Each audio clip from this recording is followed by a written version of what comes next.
I mean, everyone heard and saw it. It's not right. So I'm just asking that the court, again, Mr. Jackson is an emotional guy, that the court advise him. And you are both of you are zealous attorneys, aggressive attorneys, both of you are. We are between zealous and aggressiveness. The court has not heard me yell or scream at anybody. And again, and it's not a request. I'm not going to take that. All right. Why don't we do this? I did not hear you yell. I did not hear it. If it did happen, it wasn't in my presence. Because you two have this relationship, why don't you not talk to each other unless it's on the record? Oh, that's. And then I am involved. That train is still. Yes, absolutely, I agree with that. But I want to respond now because I can't have it always one way. He makes a record, disparaging remarks, and then I got to sit here. So no one screamed. You were right there, Your Honor. What's happened, and Mr. Siegel was with me, is Mr. Lewin comes up with his little scolding, sort of bullying attitude, telling me we don't know the rules here and we're not doing this right, and he didn't like the opening statement, and so on and so forth. So I responded. I don't need a lecture from him. Okay?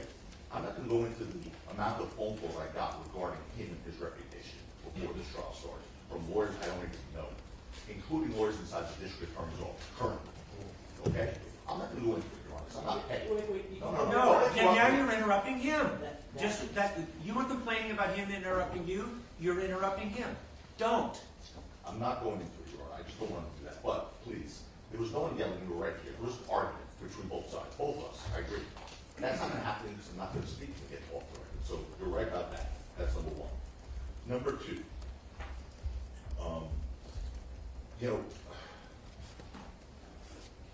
I have to also raise an issue, and I'm not past that. I don't want to even talk about that. Your Honor's here.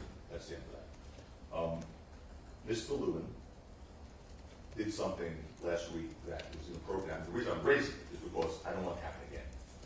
This week, this is the mayor's significant other may appear here. Last week, Mr. Lewin, as is his playbook apparently, one of the lawyers, went up to my client's family and told my client's family that's not personal, but they should really, hopefully he's really thought about taking a plea because he's facing a lot of jail time, and saying things that played on the emotions of the family. He should have no communication with the defendant's family. I've heard he's done that in every case. That's right here. Well, I don't want him, and I want the court to instruct him not to communicate with anyone on this side of the fence. Not the client's family, not the client's relatives, not the client's friends. Right. Because it's inappropriate. So, Your Honor, so what happened was I walked up very kindly to the defendant's mother and sister, and I said the following. Listen, I'm very sorry that you're having to go through this. I have a kid myself. I have siblings myself. I know this is difficult. It's not personal. I'm truly sorry for what you are having to endure. All right. And then I said as follows. I hope that your brother and your son, I hope that he's really evaluated what he is risking here, because it is a lot. All right. There's nothing that prohibits. At the time. I've heard enough. I've Okay. heard enough. There's nothing that prohibits what Mr. Lewin did. You've heard now that the defense does not want you to approach anyone from that side, so don't approach anyone from that side. It's as simple as that.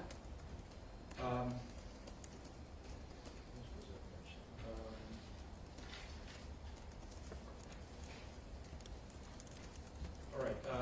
Your Honor, if I can, there's just one evidentiary issue we need to deal with.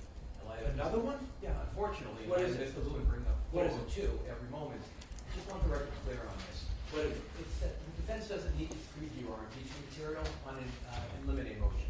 Mr. Lewin keeps saying we need to bring it to the court's attention or his attention when we plan on introducing or using evidence so that he can have a 402 hearing. The law is crystal clear. If I don't need to go further, I won't, because we're on the same page. But the law is crystal clear that there's no rule of law that would require the defense to disclose evidence gathered by an investigator whom the intent of police be called by the defense for impeachment purposes. That's Hubbard versus Superior Court. I'll continue. People versus Hunter. Section 105 4.3, subdivision A1 provides that the quote, defendant and his or her attorney shall disclose to the prosecuting attorney his or her intended witnesses, together with any relevant written or recorded statements of those persons or reports and statements of those persons, which we complied with. But the court goes on, but that does not include impeachment statements. All right, go ahead. But that does not include impeachment statements a defendant obtains from prosecution witnesses. The prosecutor is not entitled to statements impeaching prosecution witnesses. That's People versus Huntsman. People versus Sloan. Here, the defense, the court noted, could use the messages on the tape to impeach a witness without disclosing the tape to the prosecution. The prosecutor was wrong that using the tape for impeachment was the same as introducing it into evidence. A few more cases. People versus Ledesma. The court noted, to the extent the evidence at issue was admitted to impeach, counsel may have been unwilling to give the prosecution the benefit of a preview of the defense case in order to obtain such rulings, which is what apparently Mr. Lewin is seeking to do now. But the court noted that the defense was appropriate in the way it proceeded. Two more. Izaga versus Superior Court. This is Zaga, yes. Right. The defense is not required to disclose any statements it obtains from prosecution witnesses it may use to refute the prosecution's case during And cross-examination. you're going to mention Tillis. I'm going to mention Morrison, in which the court noted, nor did the discovery statutes obligate counsel to disclose she would impeach a witness with evidence of prior misconduct, particularly in that case, gun possession. Now, I understand, Your Honor, that the prosecution here wants us to do their homework for them, but the law doesn't require us to. For that matter, all of the impeachment material that we have arises from their own discovery. All right, let me tell you my view on impeachment. I'm aware of Izaga, but that's a California Supreme Court case. There's another California Supreme Court case that's called People versus Tillis, T-I-L-L-I-S. Both of them say the same thing. Impeachment evidence does not have to be disclosed. Impeachment witnesses, once the decision has been made to call them, does have to be disclosed. But the evidence does not. Perfect. All right, we are at 5 minutes to go. I don't want the jury to wait, so let's give Kathy a break, and if anybody wants to use the facilities, they can. I want to get started right at 10:30. I just don't think full witness, just logistics. What's logistics? Not controversial. The piece of evidence we put in on the defense exhibit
sir, we agreed not to in anticipation for that question.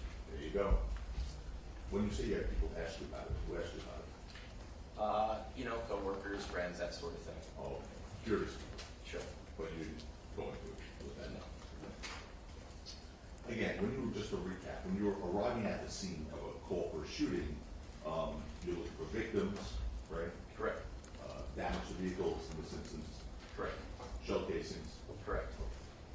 Now, we put into evidence defense exhibit A. Can you see that on the screen in front of you?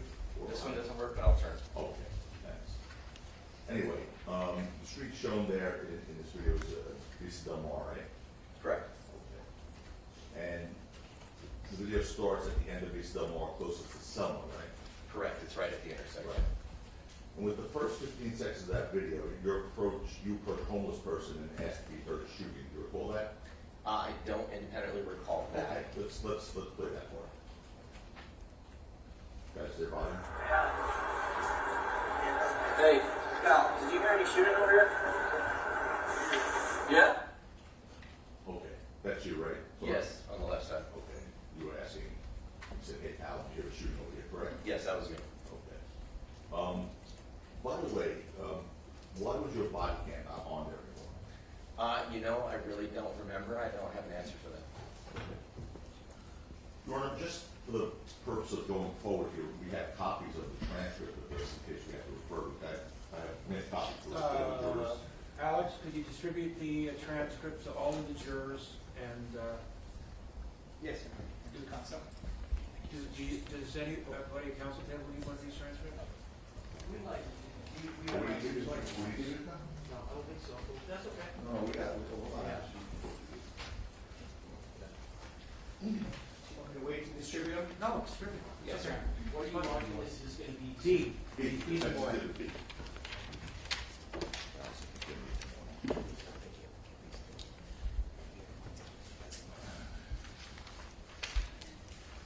If there's an extra one, Alex, I don't want to take it from any of you. Yeah, we can, hold on. I don't need that. Well, that's junk. All right, Kathy, all right, I'm good with that, Alex. All right. Does anybody not have a transcript? Yes, take it one point down. Let's make sure everybody has a transcript. You know, I don't know if we formally did stipulation, but I'm not sure it's stipulated. Both sides stipulated it's audio recorded or video recorded testimony on a video where we have transcripts of both sides and not take down what she's hearing. Actually, the stipulation is not necessary. There's a rule of court that said that when audio tapes are played, the court reporter does not take it down. I was referring to that rule of order, or that's what I thought. I just learned that 6 months ago.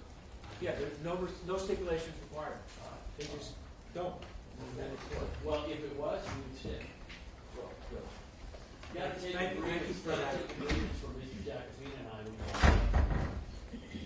All right. Go. That'll happen once in a while. Your Honor. So sorry, obviously, we're looking for signs of shooting again. Yes. And it's still on.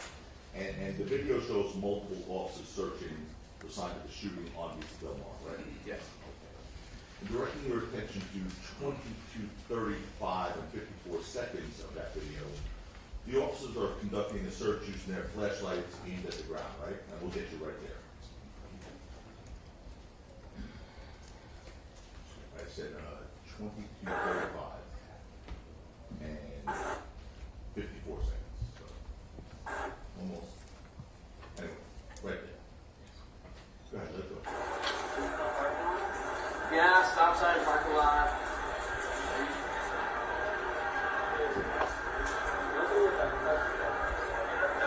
Right now? What's your step right here?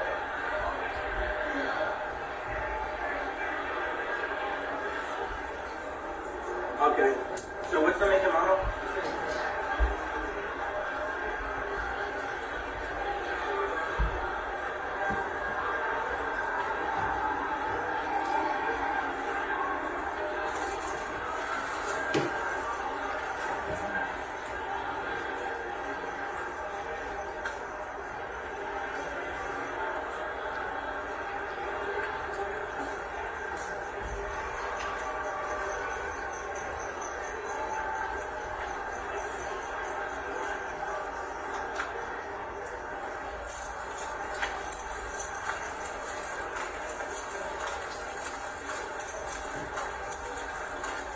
All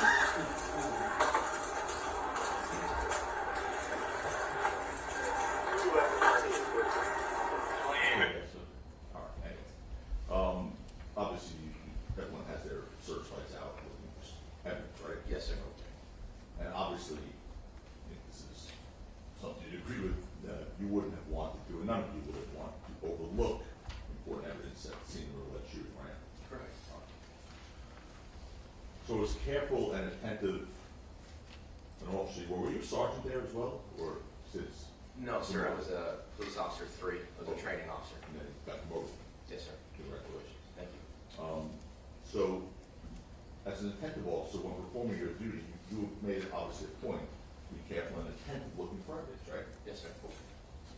Now, initially you said you thought there were 3 officers at the scene?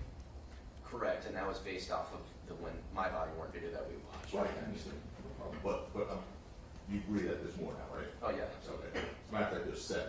Okay. Well, you don't take my word. Let's go to the video. I'll direct your attention to 22:40 and 36 seconds. We'll stipulate, counsel, if that helps as well, that there were 7. Yes, sir. Thank you. Just want Okay. to, so I couldn't peek.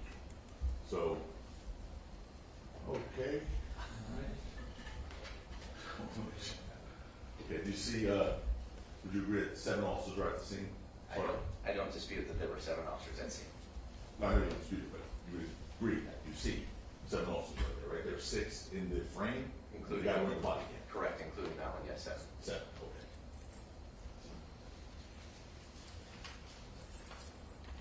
And everyone, to your knowledge, was doing their job when they were at the scene, correct? Yes. Direct your attention to 22:37:03 on that video. That's you on Reese Del Mar on the side of the street closest to the parking lot, right? Correct. Okay. And we're looking, by the way, for the record, we're looking south towards Selma Avenue, so you're standing on the west side of the street, right? Correct, I'm presently facing west in this shot, but yes, this is south in this camera. And officers are searching that area for evidence of shooting with the flashlights, right? Yes, sir. Okay. And that is directly opposite, Sergeant, that orange portion of that wall there, right? Well, I'm sorry, what's your question? That, where the officers are, right there, Right. including you, is directly opposite that orange, whatever that thing is, portion of a wall, Correct. right? Which is next to that adjacent lot there, right? Yes. A vacant lot, I should say. So that's right across from that orange, whatever, correct? Correct. All right. I'd like to show you these 2 photographs. One is that, but we're going to put them juxtaposed and put them right side by side. Okay. The first one is basically a still frame of what we just looked at. You see the one on the left? Yes, sir. Okay. And that's you guys right across from that orange wall, we'll call it. Correct. Yeah. Yes. And then the one on the right, with that single individual there, he appears to be standing in that same exact spot. You also saw with that orange wall there as well. We can blow that up a little bit, can we?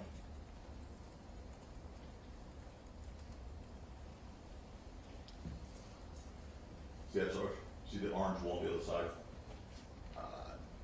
I see orange there. I mean, based off this photo, I'll be honest with you, I can't tell much beyond that. I We'll see go back out. There's that vacant lot right there, right? Right. You see Okay. that? Yeah, and you know what, the driveway on this side, yeah, I see what you're saying. So it's basically where that individual is where those officers are, correct? Approximate, yes, I would say so. Okay. And so just as you talked, we talked earlier about the parking lot where your body cam was.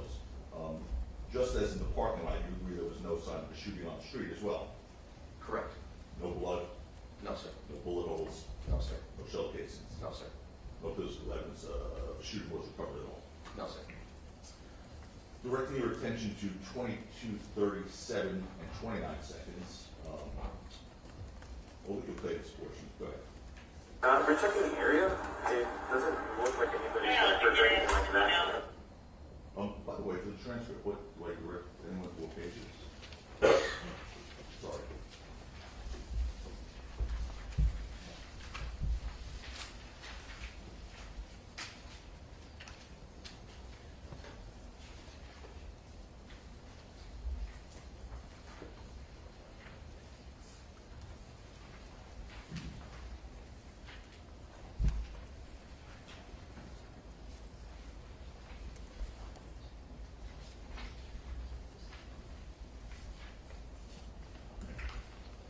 Page 2, line 14 of that transcript, which is Defense Exhibit B, please.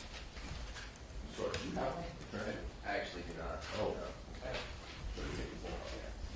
Sarge, I'll give you this copy.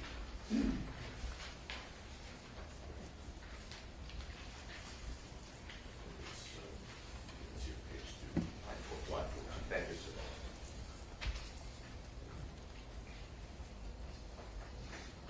Okay. Can we start playing that portion again, maybe go back a few seconds? Okay. We're checking the area. It doesn't look like anybody's been hurt or anything like that. But Okay. So that's one of your, do you know who that was speaking? I actually don't know. Okay. Well, one of the officers, right? Yes. And he said basically we're checking the area, it doesn't look like anyone got hurt, right? Correct. And direct your attention to 2238, which is basically a minute later, 21 seconds.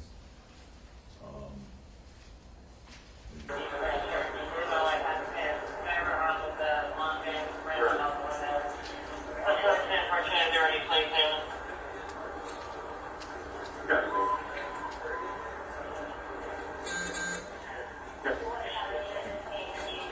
Got it.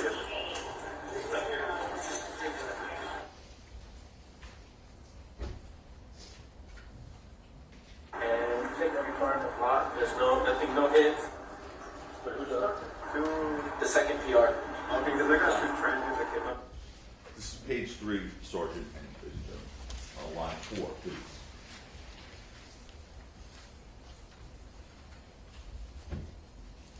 Can you play that portion again, please? So they were only possible. And take every car in the block. There's nothing, no hits. Okay. And then a few seconds later, 223840, which, second, I want to make sure we direct to the right portion of the transcript, guys.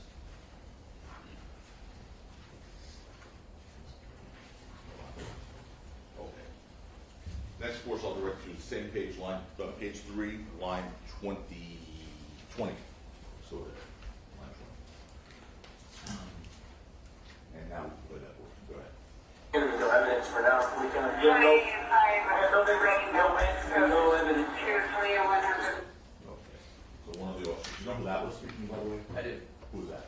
So at the time, Officer John Cook, now Sergeant John Cook. Sorry, John, okay. He said it's going to be no evidence for now. We have no victims, no hits, no evidence, right? Correct. Now, directing your attention, directing your attention to 2240-04. Last page here, please.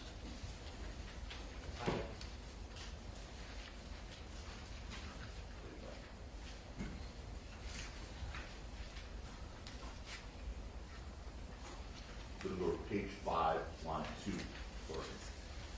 Ladies and gentlemen. Page 5, line 2. And go ahead, you could play that one you're ready. Yeah, it sounds like someone probably fired a shot in the air to scare somebody. Your Honor, we would have an objection on hearsay. It's not going to be overruled, sir. And lastly, direct your attention to 2240 and 26 seconds, which would be same page, page 5, line 14, Sergeant. Yes, sir. Okay, go ahead. Well, no victims as of now, so unless one pops up in the hospital, probably just a warning shot. Okay, you got it. Okay, and who was that speaking, do you know? That's also, Sergeant Cook? Yes. John Cook, whatever. yes, Again, no victims as of now, unless it pops up in the hospital, it's probably just a warning shot, right? that's what he said. And after responding to Reese Del Mar and Selma Avenue, and carefully searching the scene with your fellow officers, you found no physical evidence of a shooting whatsoever. That's correct. And of course, to be clear, that includes no evidence of a shell casing recovery, correct? Correct, that includes that as Sorry, well. thank you very much for your time. Yes, sir. Mr. Lewin, anything? Oh, Mr. Sloman, anything? Thank you. Go ahead. All right, Sergeant. Yes, sir. You you were asked questions, I believe, on Friday, Mr. Takina, about your conversations with the DAs on this case. Is that something that customarily happens prior to your testifying? Yes, it is in every case. And this incident specifically happened approximately just over 3 years ago, correct? Correct, yeah. When you first received a subpoena related to this case, did you immediately know what incident you were even called to testify about? Absolutely not, no. Was it of assistance to you in refreshing your memory to be directed to your body-worn video from this specific incident? Absolutely, yes.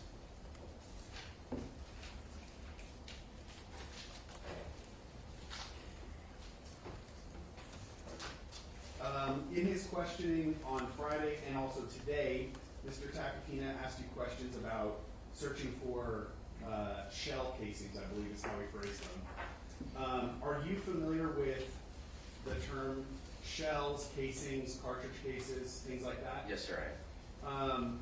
What is your personal background, training, and experience as it relates to firearms?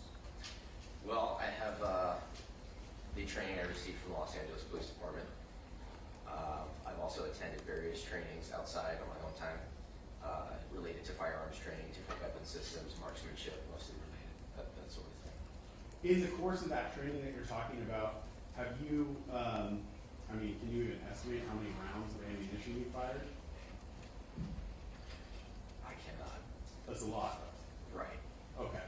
Over the years, yes. Are you familiar with, just in general, with handguns, the difference between a revolver and a semi-automatic pistol? I am, yes. And in very broad terms, what is the difference between those two types of guns? Well, I think the biggest distinction would be that a revolver operates from a rotating cylinder where it has each individual chambers, usually typically 5 or 6 chambers, where each round, the bullet, sits inside the individual chambers. And when the trigger is pressed to the rear, the cylinder rotates, hammer comes back, strikes the round, discharges the round. Then it continues to rotate. The difference between that and a semi-automatic pistol is all of those rounds are contained in a magazine, and it's magazine fed, so there is no rotating cylinder. Revolvers do not eject those casings the same way a semi-automatic weapon does. Every trigger press with a semi-automatic weapon, a shell casing ejects. And with a revolver, it stays within that chamber, continues to rotate until the weapon is empty, and then you manually eject those casings all at once. So when you were looking for evidence at this scene specifically of cartridge cases being on the ground, that would be in the expectation that a semi-automatic pistol was used, correct? Correct. Because with a semi-automatic, those cartridge cases, once the bullet is fired, come out the side of the gun. Correct, with every press of the trigger. Okay. And is that true of all semi-automatic handguns? That's how they operate? Yes. Have you personally fired semi-automatic handguns? Yes, I have. When you fire, just in your own personal experience, when you fire a semi-automatic handgun, do those cartridge cases always come out in exactly the same trajectory, or do they kind of have a tendency to go in different directions? The different directions. Okay.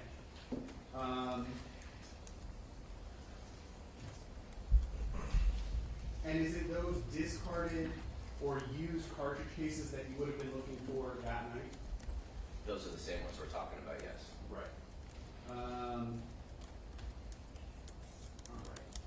Just to put a fine point on that, when you searched that entire area, the street, the parking lot, you didn't find any cartridge cases anywhere. No, I didn't. And none of your 6 other partners who responded there with you observed or recovered any either, correct? That's also correct. You were asked questions, or I'm sorry, I think you were directed to the transcript, about page 3, lines 4 and 5, where one of your partners says that he checked every car in the lot and there's nothing, no hits, correct? Correct. In your experience responding to crime scenes throughout your entire career where a gun has been discharged, what are the types of damage that you would look for on a car, specifically related to a shooting call?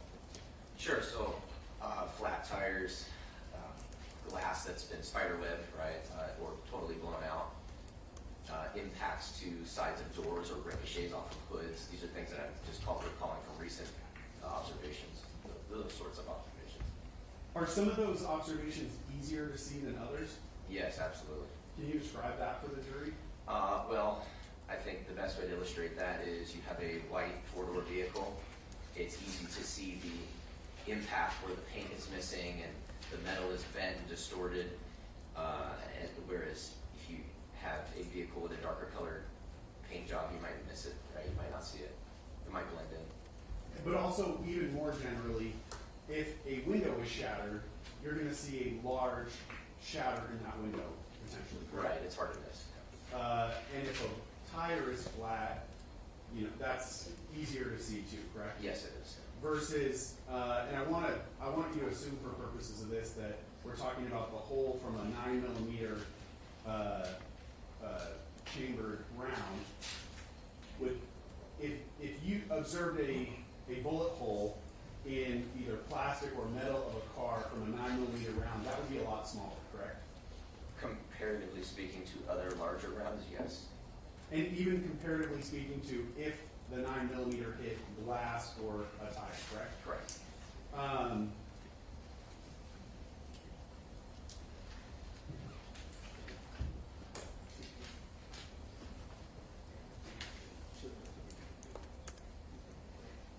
If a firearm was fired in a downward trajectory and struck the ground, would you expect the round would either ricochet up into the bottom of the car or potentially fragment into bullet fragments that would then strike the car?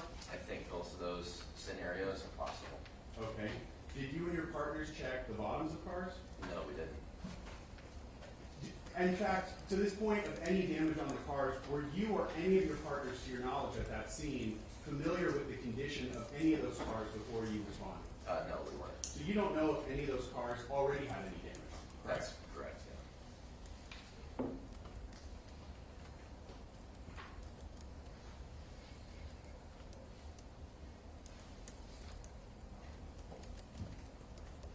You don't have defense A? No. Okay. I need a video. Do you have it on a DVD or? Yeah. Oh, okay. I can do it on my computer. Oh. Yeah.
Sergeant, I'm going to show you defense A.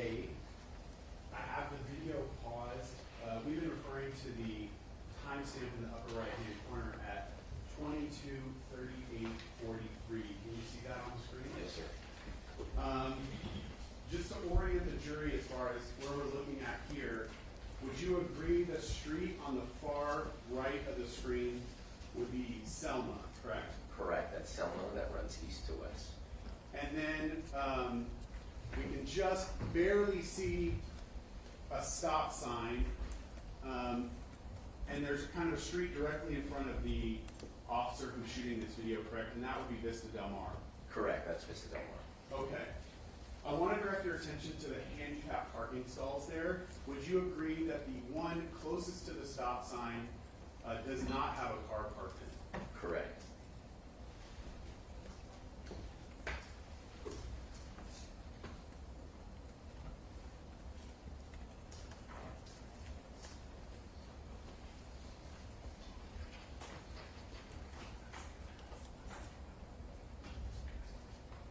All right, I'm going to start this from around the beginning. Hey, pal, did you hear me?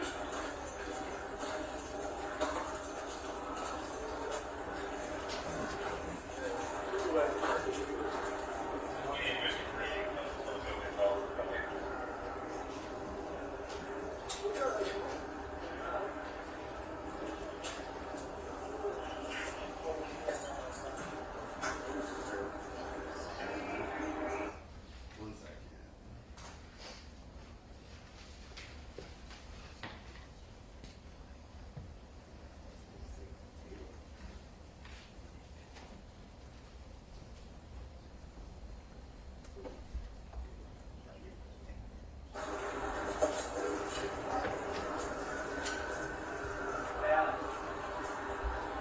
Hey. My apologies, Sergeant. Marked on the transcript, but I'm not sure where that corresponds to on the video. One second.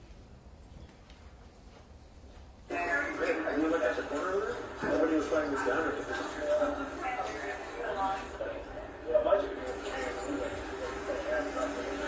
So, unless one pops up at the hospital, probably just a warning shot. Yeah, you got it, sir. Do that.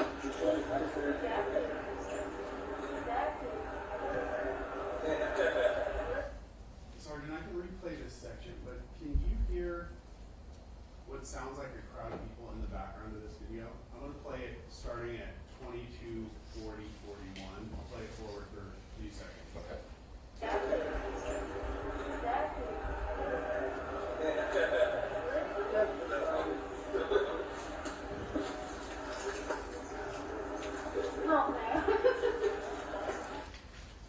Do you hear a number of people's voices in the background? Not officers. Right, it's distant, but yes. Okay. Was this a busy area of Hollywood? Oh, absolutely, yes. Okay. Those noises that we hear, would that just kind of be people in the surrounding areas out on Saturday night? Correct. I don't have anything else. Then. Just a couple. Sort of. Let's go to 223708, please, on that same video.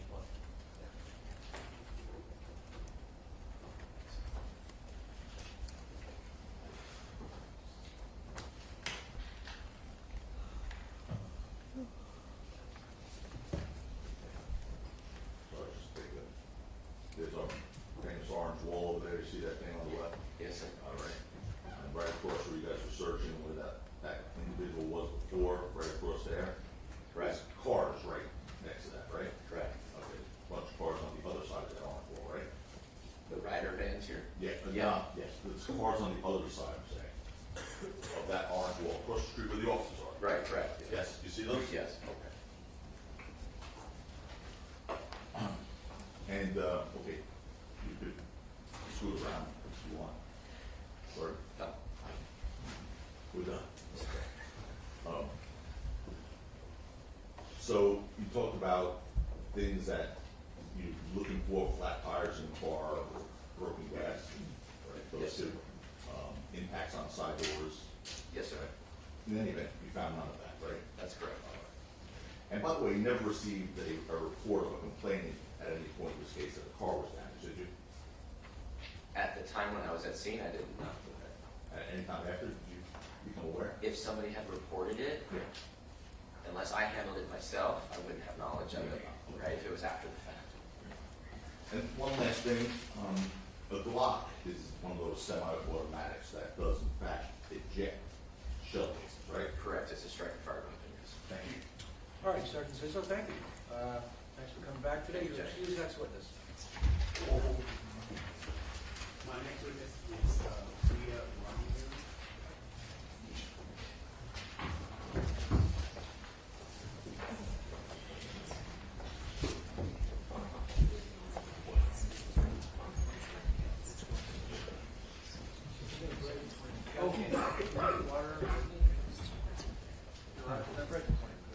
Oh, let me mention to you about tomorrow. One of the people involved has a commitment that cannot be avoided. So we're going to start a little early, and we're going to go a little longer. We're going to go 10 to 12:30, but that's going to be it. And then we'll break about 11:15. So be here tomorrow at 10, and then you'll be excused for the day at 12:30. The following day, normal schedule, 10:30 to noon, 1:30. Okay?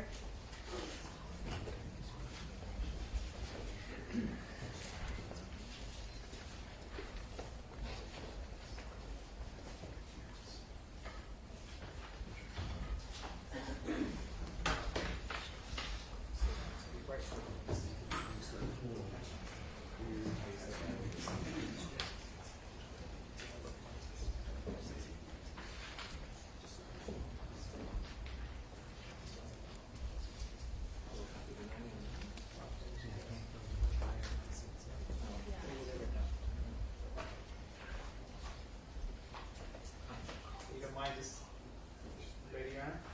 Yeah. You don't mind just raising your right hand for us, please? Thank you. You solemnly state the testimony you may give at the cause and not pleading before this court should be the truth, the whole truth, and nothing but the truth, so help you God. Yes. Thank you. Please take a seat at the witness stand there. And please adjust the microphone and state and spell your name for the record. Leah Elizabeth Martin Brown. Okay, you're loud. You need to raise up your voice. Sorry. Leah Elizabeth Martin Brown. Please spell your name for us. LeahElizabeth. Thank you. And So Brown, last Brown, name? common spelling? Martin-Brown common spelling. Thank you. All right, Mr. President, go ahead. Good morning, this is Martin Brown. Are you, as you sit here right now, are you nervous? Yes. Have you ever testified before? No. This is an uncomfortable feeling. Yes. All right. I'll try to get through it quickly. On Saturday, November 6th of 2021, were you living or were you in an apartment at 1600 Vine Street in Hollywood? Yes. I'm going to show you. Turn off the TV.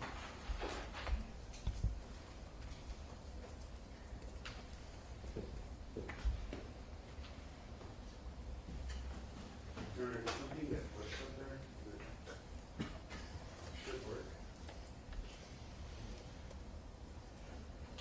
All C's.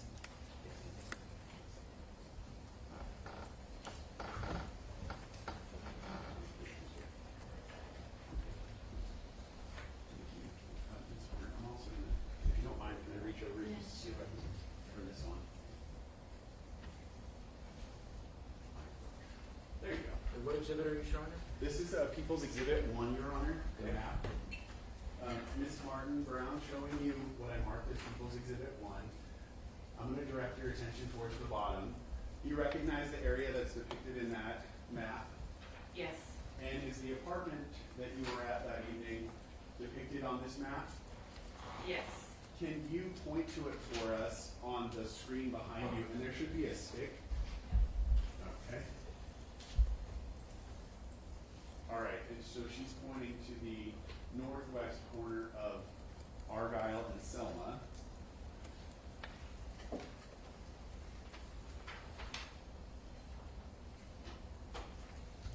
The apartment that you were in that evening, did it have either an exterior facing window or a patio area? Both. And what street did those windows look out on? Argyle and then also Selma. So from the window, you could see the corner of Argyle and Selma? I could see all of much all of Argyle and then up until like Selma in the back of Davy Wayne's, which is a club along there. Where would Davy Wayne's be? Around here-ish. Okay, so you're pointing all the way to the corner of El Centro and Selma, correct? Yeah. Was the apartment that you were in, what floor was that on? The 7th, it was apartment 701. Okay. So from the 7th floor, you're up high enough that you can see over the buildings there at the northeast corner of Argyle and Selma, correct? Sorry to interrupt. Well, ask the court, please. Mind the leading a little bit right there. You know, people's position is foundational. Not the last question. It's still Read the last question, ma'am. Please. Okay, so from the 7th floor, you were up high enough that you could see over the buildings that are at the northeast corner of Argyle and Selma, correct? Sustain. Sustain. Okay. If I could mark my next exhibit, Your Honor. 6. Equals 6. One-page document with a single photograph appears to depict the corner of Argyle and Selma.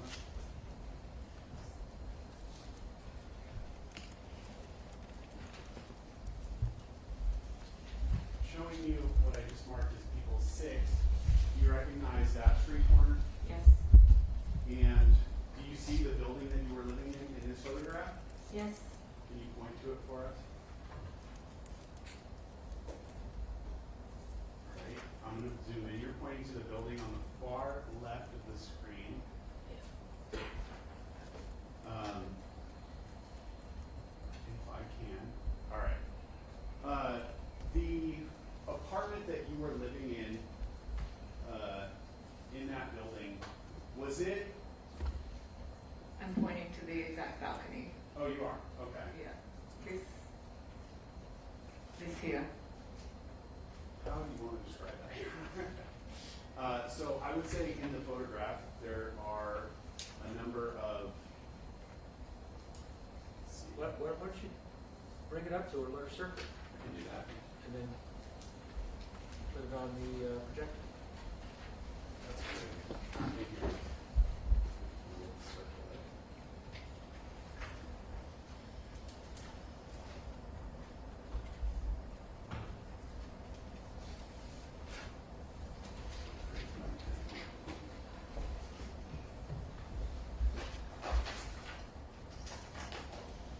Now, so you do it one more time with Sharpie. So another sharp with the ball point. There. Thank you.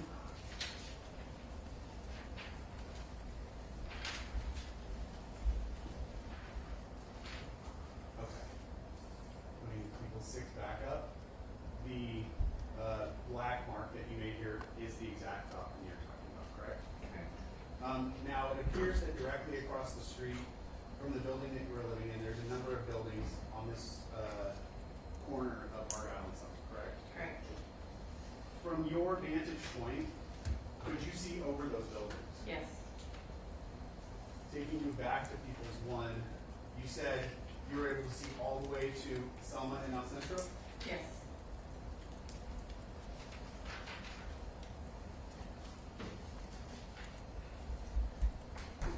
That night, so November 6, 2021, at approximately 10:18 p.m., did you call 911? Yes. Why did you call 911 that night? I thought someone had been hurt and I wanted to make sure an ambulance came. How was it that you thought someone had been hurt? I saw an altercation and it appeared that there may have been a gun involved. So I thought if someone was hurt, I didn't want them to die, if that had been the case. But again, I was on the 7th floor. So. How many people were involved in the altercation that you're talking about? 3. Where was the first place that you saw those 3 people, if you remember? Walking down Argyle. When you say walking down Argyle, what street would they have been walking towards? Selma. And how far up Argyle, so away from Selma, did you see them? Was there some point of reference that you have? The parking garage that leads into the El Centro apartments. Okay.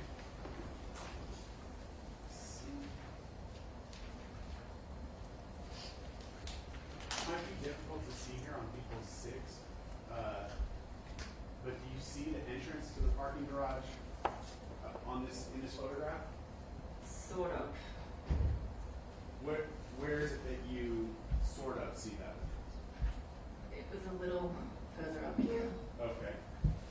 There's a red, Indicating on the right-hand side of the photo, halfway up after the first set of cars on the right-hand side of the street. there's a red sign here that we can see that's vertical. Do you know, does that sign say, if you could read the full thing, does it say parking? I believe it does, yes. And would that Oh. essentially be the entrance to the parking lot? Yes, Maybe a little past that? it was a little further up that. But Okay. yes. Thank you.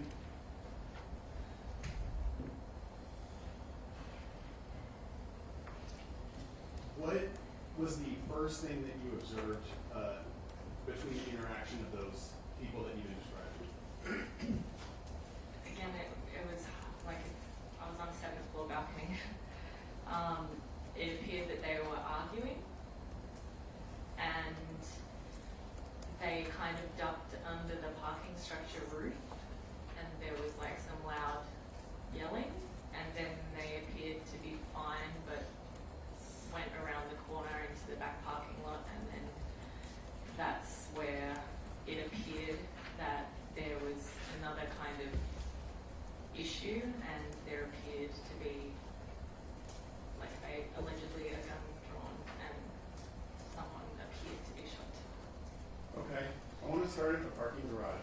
You said you saw these three people arguing outside of the garage. Did you see a firearm at all while they were outside of the garage? I was on the 7th floor. I understand your perspective. From the 7th floor, did you see anything that Not at that resembled? time. Okay.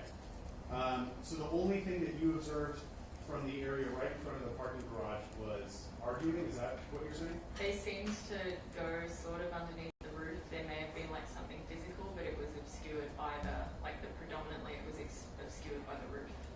Did you see any physical contact between those men? Very briefly before underneath, but again, I don't want to speak on that any further. Thank you. And I'm not asking you to speculate on anything that you're saying happened when you couldn't see them, but from the point that you could see them, what physical contact was it that you saw? Someone appeared to grab someone. Were there any, where on the person who was grabbed, where on their body were they grabbed? I'm not sure, I was too far away. Did you see any punches thrown or anything like that? I said what I saw. Okay. I don't really. Thank you. You saw one person grabbed, and then they. And then they kind of went underneath it, like there's like a roof thing that obscured things. All right. Fair to say, while they were under this roof or overhang, you couldn't see them, correct? Correct. When you next saw any of the individuals involved in that scuffle, where was that person going? The three of them appeared to, again, I couldn't identify who was who. They just all looked like equal to me. I just saw them all in a group walking towards Selma. Were all three of them bunched together, or was there any separation between the three of them? I can't really accurately recall. Okay. As you saw them walking towards Selma, could you hear anything that was happening between them? No. Did you hear even any raised voices, even if you couldn't make out exactly what was said? Prior to that, yes, but at that stage, no. When you say prior to, do you mean at the parking garage? Yes. Okay. So you heard arguing at the parking garage, but you didn't hear any arguing as they went down Argyle? No. When these three were, did it appear to you that they were all men? It did appear that they were all men. Okay. Is there anything else distinct about them that you could describe? No. One was wearing a black hoodie, but again, it was a long time ago. I don't know if that would be an accurate recollection. Okay. When they, could you even tell the race of these people? It was dark. I don't know. Okay. So when these three men got to the corner of Argyle and Selma, where did you see them go? I saw them turn, from my perspective, left, and then into it's kind of like a parking lot behind these buildings. Okay. I still have people 6 displayed up on the screen here. Can you see the direction that they went in this photograph? Yes. And where would, if you could take the pointer, just kind of show us where they walked down Argyle and which way they went down Selma. Okay, so Your Honor, I would say she's describing walking southbound on Argyle towards Selma on the east side of the street, and then making a left turn and staying on the north sidewalk of Selma, headed eastbound. So you're describing them walking past this building out of view, correct? They weren't out of view for me. My apologies, that was not a great question. It would have been off of this Yes. photograph, correct?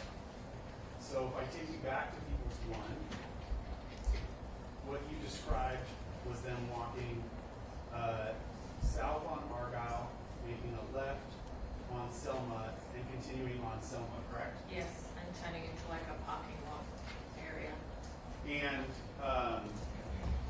as they were walking on Selma, could you still see all three of the men that you've been describing? Yes. Did you hear anything between them at that point while they were on Selma? No. Did you see any interactions between them while they were on Selma? No. You said they got all the way to the corner of Vista Del Mar, correct?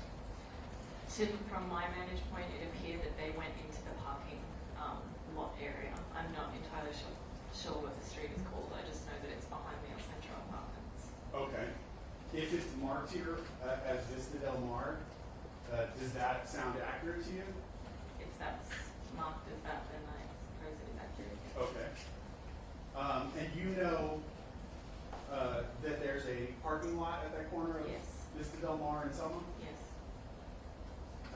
So you said what you described was they walked into the parking lot, correct? Yes. Where did you see them go from the parking lot? I saw them in the parking lot, and then they had what appeared to be an altercation, and then everyone left. Can you describe what you mean when you say they had an altercation? Again, this is a long time ago. I can only speak on what I can remember. It appeared that they had some kind of disagreement. There was what appeared to be like a firearm pulled. There appeared to be shots, and then people ran away. The initial altercation that you're talking about, what was the first thing that you observed? I can't recall. Okay. The person that you observed with the gun, where was that person in relation to the two other people? Closer to the El Centro Apartments than Selma.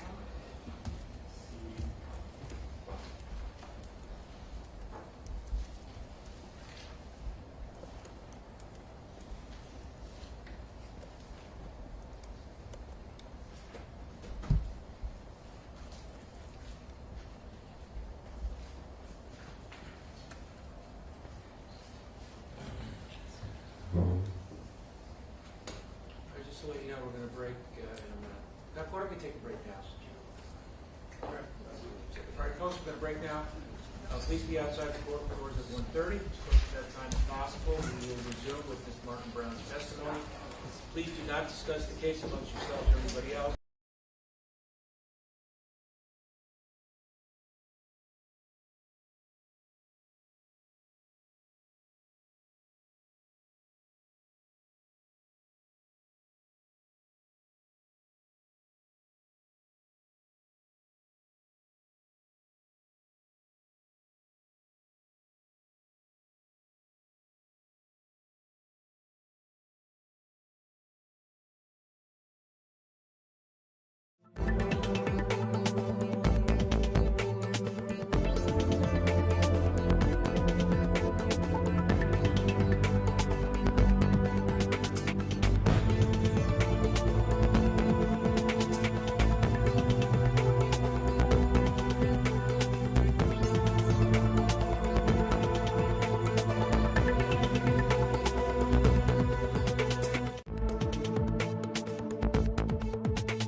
jumped back and pulled out a gun and then fired twice, or appeared to fire twice.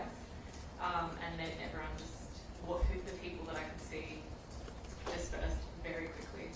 You keep referencing the El Centro apartments. Yes. Is it possible for you to point the direction you're talking about on this exhibit where those apartments would be?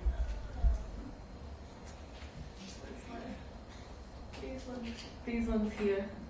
Okay. So the direction that you're talking about that person taking on the street, can you kind of show us with the pointer on this exhibit? It happened inside a parking lot, so this looks different to how it did when I lived there. So, but it appeared that they could ran through here towards Hollywood Boulevard. Generally, are you saying though running away from Selma? Yes. Okay. And that the first person that you saw heading that direction was the man with the gun? Yes. They kind of dispersed at the same time, and one went kind of through El Centro from what I could see, and the other went, it happened very fast. Okay. You said it appeared that the man with the gun discharged the gun twice, were your words, correct? Yes. What about the situation made you believe that he had discharged it? The sound? Could you actually hear two gunshots? Yes. Okay. The same time that you saw that man with the gun doing that jumping motion that you talked about? Yes. Okay.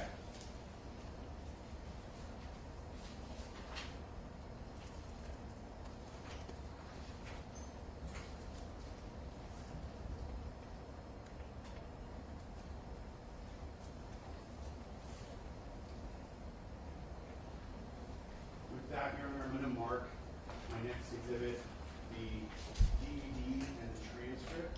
The DVD is this the 911 call? Yes. All right, that'll be People's 8. And the transcript is 9. Do you have enough transcripts for everybody? I believe I do, Your All Honor. right, Alice, can you distribute those, please? Yes, sir.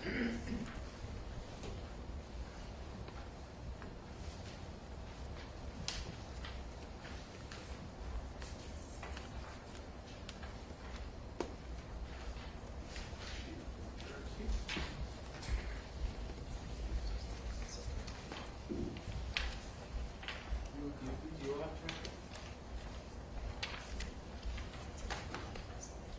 Here, you mark the transcript.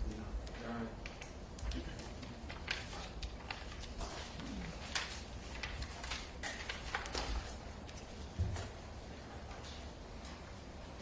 The next one? Oh, I do.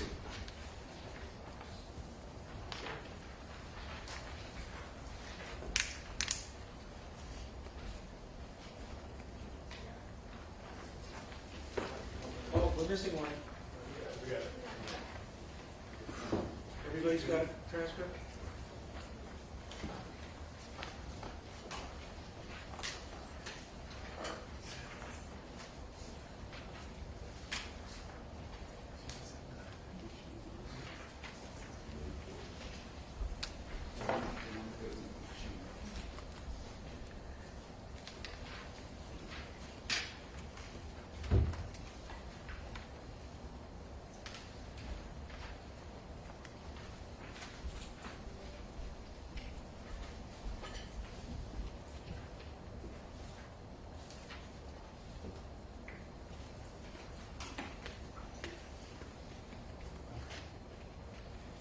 There's only one audio recording on this, Your Honor. I'm just going to play it all the way through.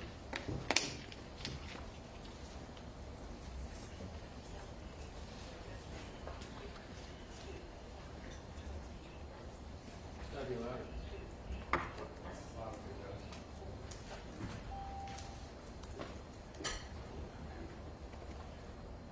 Hi, I live in the apartment on the corner of Argyle and Selma in Hollywood. And there's a student shooting. Did you see it or you just heard it? Yes. No, like we watched it. Okay, what did you see? There were 4 men, and they were kind of fighting as they were walking along Argyle, and then they turned left on Selma. So we heard yelling, and they started running, and they turned left into the back lot apartment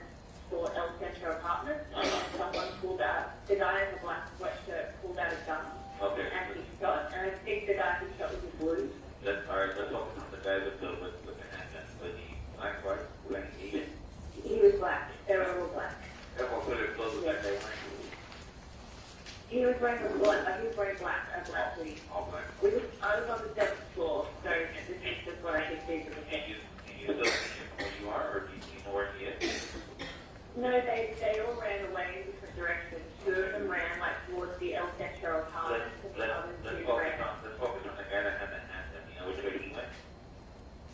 I think he went to the left. I knew he, I just saw all through. Yeah, Okay, three but- went towards Hollywood Boulevard. All right, but I just want, I really want to focus just on the guy that had the hand. You said had the hand, and I want to know which way he went. If he could tell me, if in the direction of travel, did he go east, west, north, south, toward what apartment? I think he went north. North, okay. I think he North. went north towards Wine, but I'm not sure. Okay. That's where we kind of ran into five different. All right, okay. And do we know if anyone injured, anyone got any medical assistance? We're not sure. I saw someone go down, but there's a building in the way, so I'm not sure if they ran away. Okay, and what's your name? My name is Leah. Yeah. All right, and your phone number is Yes. and just to confirm from where you are, where you can't see anything from down, you can't see anything in any of the commotion at all? You don't see anything? No, I'm on the 7th floor, so there's a building that kind of blocks it. Okay, all right, no problem. I'll go ahead and I'll get the speak with that lady and I'll go ahead and give us a call, okay? All right, thank you. All right. All right, Ms. Martin Brown, in the call, have you ever heard that call before? No, Is that no? that's no. In the call, you described 4 men, correct? Correct. Fair to say that the day of this incident, as you're talking to the 911 operator, your memory was better because you were observing it? Yes. Okay. The only other question I want to ask you to clarify is, in the call, you said 3 of the men ran towards Hollywood Boulevard, which, and I put people's 1 back up on the screen. From the parking lot that you're describing, where would the men have gone to go to Hollywood Boulevard? I assume up the middle of the apartments. This was a very long time ago. Okay, that's fair. But I just mean generally, it would be from the parking lot here towards the top of the page, correct? Correct. Okay.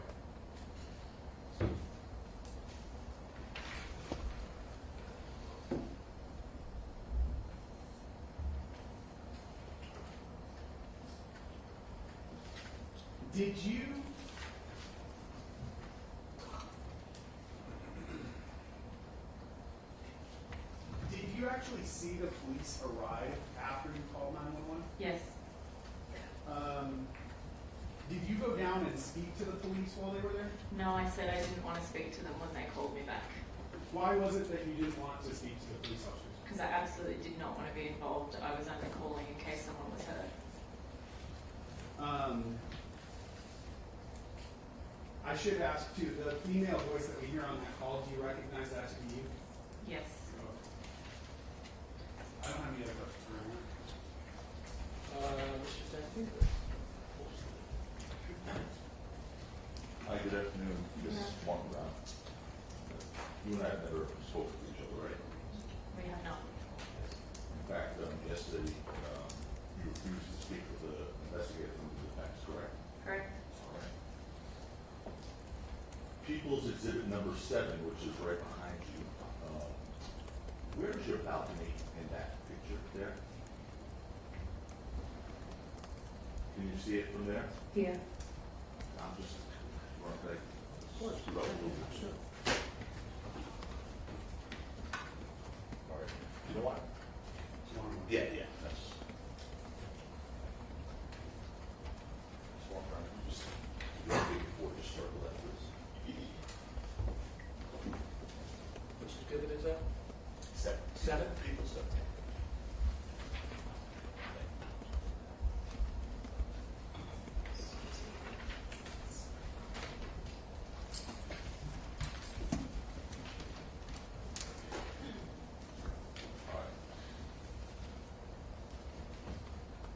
you were up there, when you observed what you described, correct? Correct. And you said the vibe changed at one point? Yes. You felt from up there that the vibe shifted? Yeah, they seemed to move further away from one another. Okay. And where did the person you said you thought a person went down, where did the person go down? Take your point. Oh, Yeah, sorry. It's all right. From where my balcony is, as you can see, there are some buildings. Yeah. So most of what happened was in further towards the center of the car park where there were no cars. When someone went down, they went near the cars, and that obscured my view. Show us at that point where all the stuff happened before you. So in the middle here, and then towards this kind of wall where the cars are parked as well. That So- kind of obscured a little bit at the end. Just, just focus on that for a second. So it's your testimony that what you observed from your 7th floor balcony all occurred inside the car park. The last part, yeah. Okay, the park where there was the scuffling, the sound of the gun. Yes. And 2 people, and someone going down. Yes. That was inside the car park? Yes. Closer to the back wall of the car park where that tent is, that tent over there? Indicating of. No, it was kind of in this area from what I could observe. It appeared to be This area meaning what? in the middle. Middle of the car park? Yes. Just so the record's clear, she first indicated what looks like a blue tent towards the back of the building. That's what counsel was asking about. The witness then indicated further up, and she pointed the thing by a white pickup truck. Is that brief, counsel? Yeah, sure. Thank you. But back at that point, Yes. point that you want. So around here, we're talking about what you saw from the balcony here? Directly in the middle of the area, and then we could see the tail end of the parked cars when it occurred. So that's what obscured the end when someone fell. So they weren't over here on the street, right? Honestly, from that vantage point, it could have appeared that street was part of it, but I thought it occurred in the car park. But again, I was on a 7th floor balcony. Okay. So,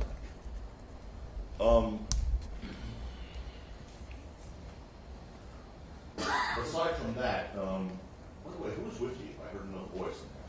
My ex-partner and my old roommate. 2 other people. Yes. And what's their names? Do I have Joachim Unge, and then another friend of mine who does not want to be identified. Okay, what was the first one? Sorry. Joachim Unge. He's Swedish. Get a spelling likely for the record.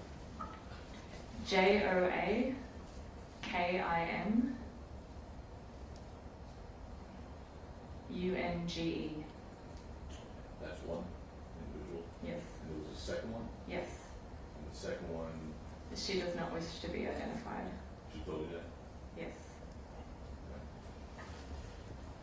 So why she doesn't wish to be identified? Probably because she doesn't want to be doing what I'm doing So right who's now. over there? Okay. By the way, we talked about it, and I heard on the 911 call, you said that there was a building that in part obstructed some of your view, correct? Yes. Okay. Did anything else interfere with your ability to perceive that night? Potentially. Potentially what? It was a Saturday evening.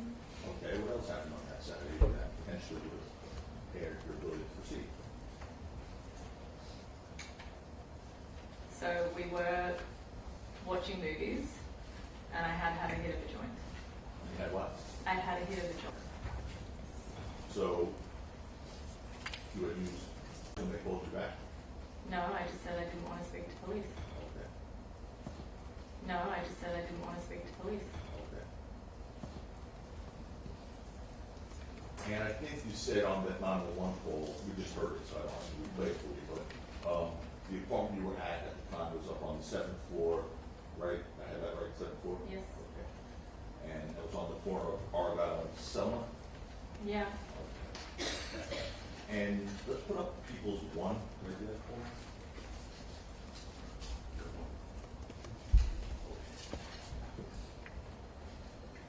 Oh.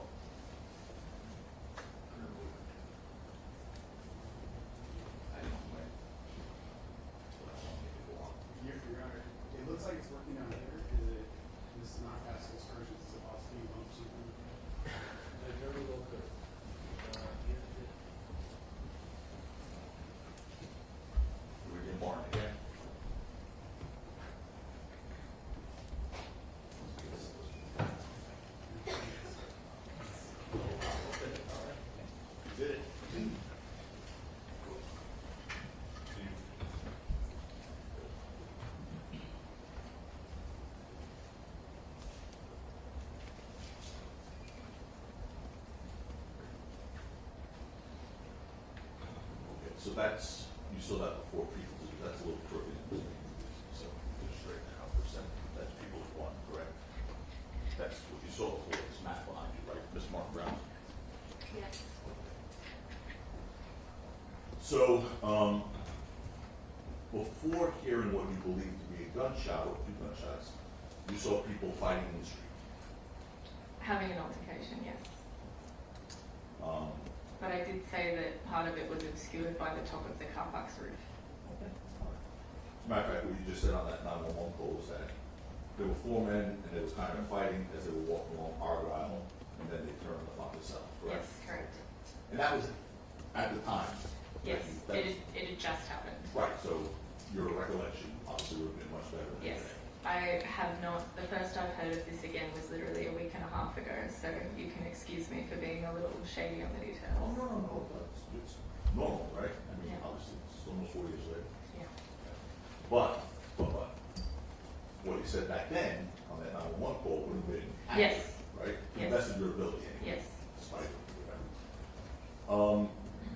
After you said those four men were kind of fighting, walking along Argyle, they turned left onto Selma. After that happened, you saw these people turn left onto Selma Avenue, right? Yes. And at that time, you heard yelling, according to your 911 call, right? Okay. And then you saw people starting to run, according to the 911, correct? Yes, correct. And according to your 911 call, only after you heard the yelling and saw people start to run, you saw what you believed being done, correct? Correct. And you told the police that after seeing someone pull out the gun, he shot him. Yes, correct. And to be clear, that happened after the people turned left from Selma Avenue. Correct. And the street they turned left onto before you heard the shot was Vista Del Mar. I wasn't sure what the street name was, I just knew that there was like a car park there, but yes, if according to that map, yes. Assuming that matters, right? Vista Correct. Del Mar, right, okay. Obviously, from your 7-4 balcony, you didn't see a bullet or anything come out of that gun, right? You just heard a sound. I saw flashes, Okay. but I heard shots, I saw flashes, but obviously you can't see from that. Correct. And obviously you didn't see anyone get hit in particular, and you thought you saw someone go down, right? I saw someone go down, I didn't know if they'd been hit or not, and that's why I called 911. Right. And you didn't know, and by the way, I think you said on the record here today, your testimony today, and again, I know it was several years later, it appeared someone may have had a gun involved, but you're not sure because you were on the 7th floor. You recall saying that this morning, in your direct testimony? Was that when you were when they were talking about underneath the parking structure, or in the actual open? Because if we're talking about when there was the altercation on Argyle, then I couldn't have been sure because it was under a roof and I was on the 7th floor. But when it was in the car park, it appeared to be a gun. Okay. Because otherwise, why would it make noise and flash? Okay. Now, it's your testimony that you saw someone going down during the incident. Oh, I'm so Your sorry. testimony that you saw someone going down during Yes. the incident, all right? And according to you, you think the person who was shot was wearing blue clothing. I said that in the 911 call. As of this moment, I do not recall. Yes, I Yeah. know you'd be good with this, Mark Brown. No one's suggested you should, as you sit here today, remember exactly what you saw back in November of 2020. I'm basing my questions Okay. and your answers on your 911 Yes. call, okay? Okay, perfect. So what's in Sorry. that 911 call is really what we should be relying on, right? Yes? Your Honor, Yes. that's an objectionable question. Okay. Well, let me ask you this, is there anything in your 911 call in which to correct today? No, there's not. Again, I have been as accurate as possible with the time that has passed. I'm just here to give testimony and then leave, hopefully. Yes.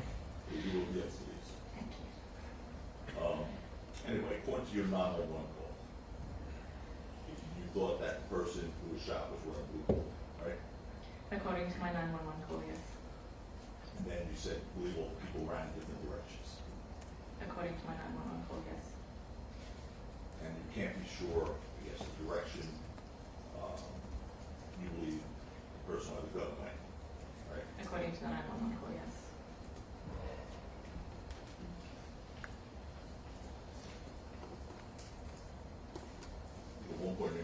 before you said you weren't even sure if the people ran away, right? Correct. And then when did they call you back? Is that what happened? They did call me back, yes. Okay. And basically there were officers at the scene at that point already? I can't recall if the officers were already at the scene, but I do know that they were on their way. Okay. And that's when the 911 operator asked if you would meet the officers? Yes. And you declined? Yes, right? correct. All right, thank you. Martin Brown, no further questions. Thank you. Ms. Lomick, No further questions. all right, Ms. Martin Brown, thank you for coming in. You are excused. Thank you. Next witness. The next witness is Terell Ephrom. You may state in a moment, please.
Right across from you, please.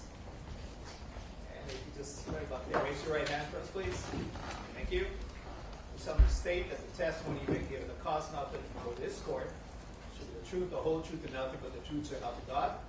Yes. Thank you. Please take a seat with the witness stand right over there. Please adjust the microphone and tell us your first name.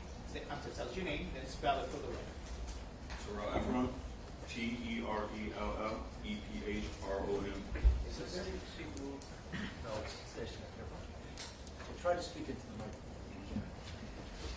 All right, Mr. Brzlonik, the floor is yours.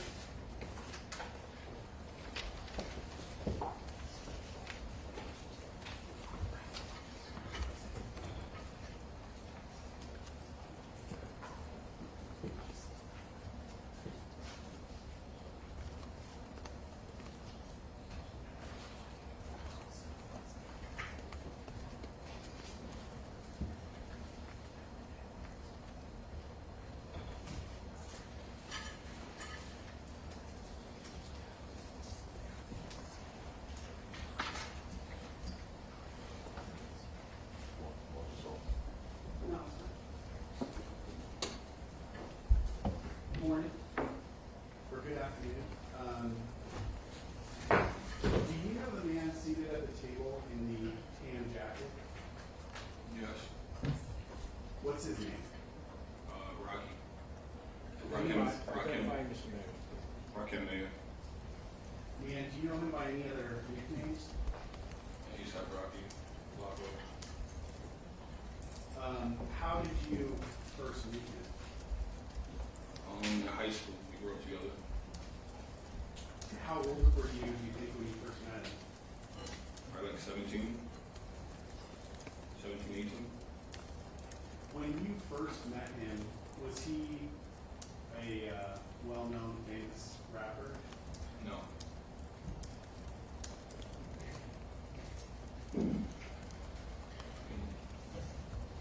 I want to jump ahead to November 6th, 2021, the date of this incident. Do you remember approximately, or do you remember how old you were that day? Excuse me? How old were you on the day that this happened? Do you remember? Probably 33, 32. Okay. Would it be fair to say you knew him about maybe 15 years at that point? Yes. Over the 15 years that you knew him, were the two of you friends? Yeah. Can you describe the closeness of your relationship to him? The whole 15 years? Yeah, over the course of your relationship, sort of how it started and then how close you were throughout the 15 years. Well, I mean, we started a collective ASAP, which is a bunch of, how would you call it, like a bunch of people from New York that got different calendars. It's okay. Just take a minute, take a couple deep breaths. The relationship that you're describing in high school, were the two of you close friends? Like, would you see him every day, or was this sort of a friendship where you knew of him but didn't really know him? No, we knew each other. We knew each other. We knew each other very well. I mean, it was probably like 6 or 7 of us.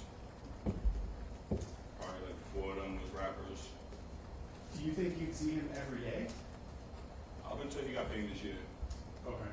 Like a little bit until he got famous.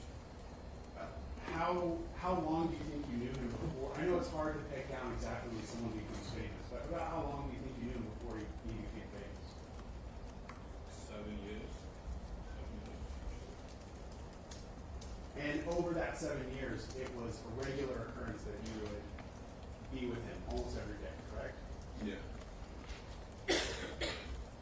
Would you describe him at that time, the beginning of your relationship, as someone that was like a brother to you? Yeah. Okay. Now, you started to tell us about ASAP. What does ASAP stand for? It means a lot of different things, but always strive to prosper.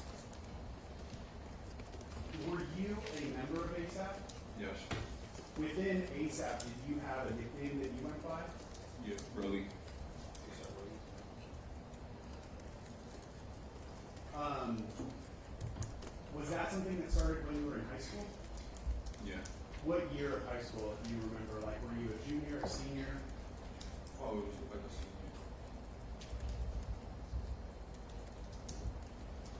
Did you know someone by the name of Elijah Elanger?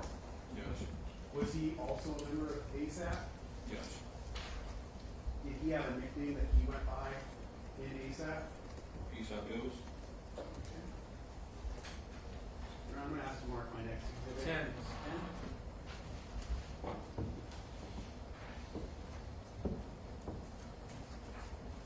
Do you recognize the person depicted here in People's 10? Yeah. And who's that? Elijah. Okay.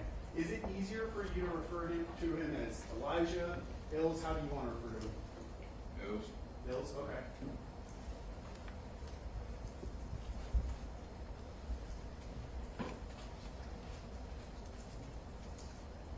Was he one of the kind of original members of ASAP? Yeah. How would you describe for the jury your relationship or your closeness with Elijah or Hills? I mean, it was pretty good up until the incident. Would you, up until the incident, would you have considered him a close friend of yours? Yeah. Was he someone that you would talk to on a regular basis? Yeah, I talked to him the night before the incident. I was at his house actually. Okay.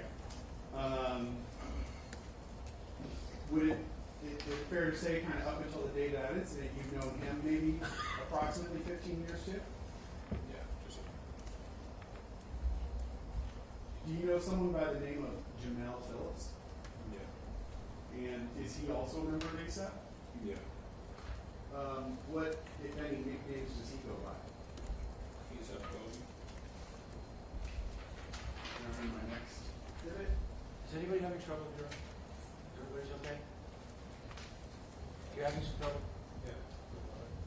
Mr. Ephrom, could you try to speak up a little bit, Yeah. please? I'm in our People's 11, Your Honor. Yes. What is it? It's a one-page document, a single photograph, depicting two people.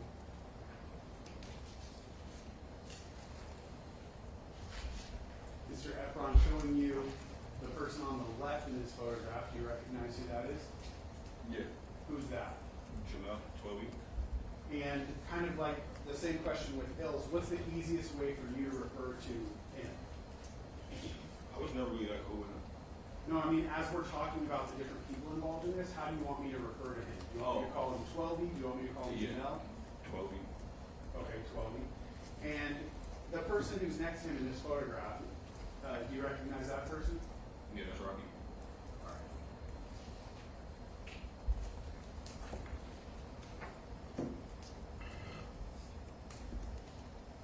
You said regarding 12E that you were not as close to him, correct? Is that yes? Yes. How would you put it in your own words, how would you describe your relationship with 12E prior to the incident? I mean, there was never no problems, but I never wasn't that cool with him. Like, we really didn't interact that much. Would you, if He you wasn't saw like him a- somewhere? He came kind of like later, so like I really wasn't like chilling with him or chilling with anybody who came after the fact. It was ASAP. Okay. So what you're describing is kind of you and the defendant and Ills had known each other longer, and then 12E came after that core group was formed. Yeah, so me, Jabari, Ills, and Rocky pretty much started ASAP. And Okay. anybody else who came after, if they wasn't like genuinely like trying to better themselves or do something other than like fooling around, kind of distance myself. Okay. Is that, you mentioned the name Jabari. Who's Jabari? Yeah, what do you mean by that? What's his name? Jabari. That's the name. ASAP Bari. Okay. Does he have any other nicknames in your life? Young Lord.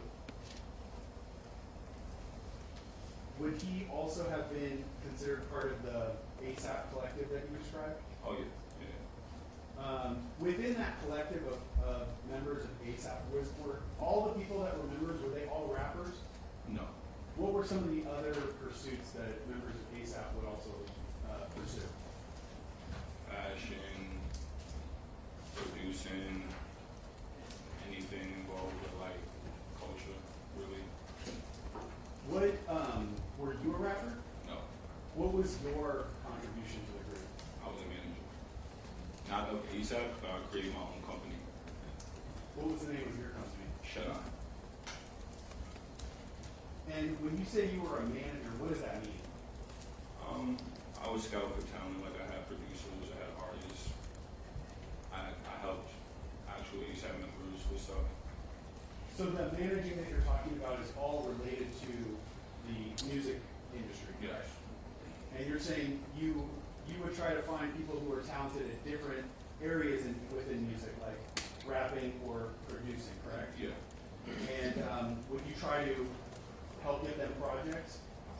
Yeah. Okay. Sure. Okay.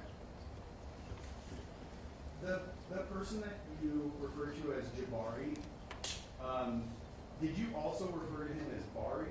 Yeah. Yeah, Barry. So if we say Jabari or Bari, we're talking about the same person? Yes. That person, Jabari, how close were you to him? I would say we both, yeah. Was he someone that you would see on a regular basis? Yeah. Did you have problems in the time that you knew him with him specifically? Mm-hmm. Is that no? No. Okay. Were you with Jabari the day before this incident on November 5th of 2021? Yes, I was.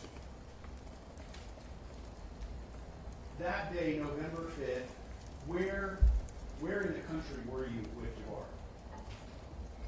We actually missed a flight. We were supposed to go to Chicago, but we was in LA. Okay. So the whole time you're with him, you're in Los Angeles, correct? Yeah, yeah. Okay. Did you live in Los Angeles at the time? No. What state did you live in November of 2021? New York. How long have you been in Los Angeles on November 5th, 2021? So if you can tell us the exact day that you flew in, that's fine, or if you can just give us an estimate of how many days you've been in Los Angeles. Probably flew in, I think the 5th So that day? or the 4th, I don't know. Like, my artist was in town, so he was recording. So I don't know, it was a while ago. I'll have to look at text messages or something like that. Okay. Would that refresh your recollection? Yeah. Okay. May I approach him? Or, I'm sorry. You don't have to ask. Yeah, I apologize. Right. You told us that. Refresh your recollection. Yeah. Okay. So what days were you specifically in Los Angeles with your artist while he was recording? Let me see that again, what date is it? What did you I was attempt reading it, I didn't look at it. Hold on. What did you attempt to refresh recollection? A text message. Is it a screenshot? Yes. I wasn't going to mark it as an exhibit. You don't have to. It's just used to refresh his recollection. It doesn't have to be an exhibit. Let me see the date, I was just reading it. Yeah, take your time. Okay, yeah. Okay, so what days were you in Los Angeles with your artist? Probably got there the 3rd day. Okay. Probably flew on the 3rd, because I got on the Airbnb. I was pretty close to my hotel. Hey, Terell, you got to keep your voice. Try to your voice is soft, so try to speak into it. So what I think you're saying is you arrived in Los Angeles, to the best of your recollection, November 3rd of 2021, correct? Yeah. Yes. And your artist, the artist that you were managing was recording music the 4th, 5th, and 6th, correct? I believe so, yes.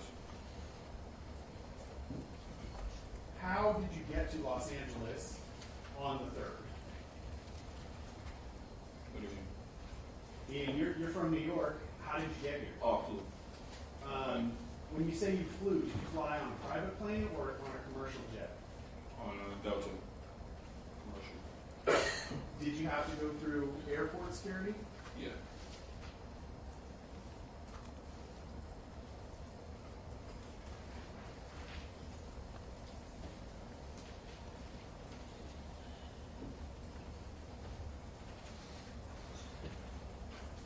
said you met up with Jabari on November 5th in Los Angeles, correct? Yeah. Do you recall where you met him? When I first met Jabari, Yeah. Well, I when mean, I first linked up, that day, November 5th, where did you meet him? in his apartment, in his house. And is that in Los Angeles? Mm-hmm. Is that yes? Yes.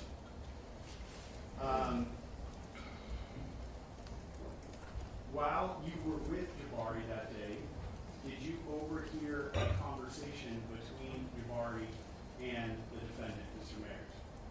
Yeah, we was on our way back from the airport, and he got a call from Ronnie. So the defendant called Jabari, Yeah. and can you describe for the jury how it was that you were able to hear the defendant on that call? We was in the back of the SUV, and he got a call from Rocky. He put the phone on his stomach. So he was laying back in the truck, and he put his phone on his stomach and just was like listening, like talking to him. Was the I'm in phone the on, other chair. was the phone on speaker? Yeah. So you could hear both sides of the conversation? Yeah. What was the nature of the call between Jabari and the defendant? It started off first, I believe, like Rocky was trying to get Barry to come to this complex con 10-year anniversary thing, and Jabari declined, and the conversation got kind of weird, like, and then Jabari says something like, "Oh, I see you got ills and 12 on the jet," and it became like an inside joke because Rocky hasn't hit them, and it just became an inside joke, kind of. So then Rocky's like, "Oh yeah, you know, I got my niggas with me, boom, boom, boom, whatever." And then instantly after that, he says, "Fuck that nigga Relly." And I'm like, I'm sitting in the back of the chair, and I kind of get up, and I'm like, and then Barbie like stops me. He's like, and then I'm listening, and then he's like, "Oh yeah, I don't fuck with." Can I say what I want to say? Yes. Say it. So he pretty much was like, "Oh, I don't fuck with that nigga. He mad emotional, like this, that, and the third." Pretty much. It was so long ago, but it was in the contents of that. And then Jabari's like, "What you mean you don't fuck with him?" And he's like, "I just don't fuck with him. I don't like that nigga. Like this, that, and the third." And after he said something about like it was so long ago, but he was like, I'll beat him up or something like that. So, you want to keep going? Let me stop you. You said that you keep saying he said. Were those all things that the defendant said specifically? Yeah. So he was the one that said he doesn't fuck with you, correct? Yeah.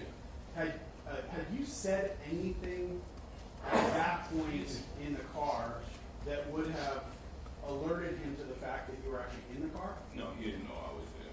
Did I wanted to say something, but Ari was like kind of put his hand to the side to like my leg, you know what I mean? And I was just listening.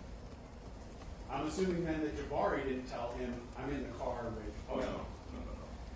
Okay, so as far as you knew, the defendant had no idea that you were in the car. No, he had no idea.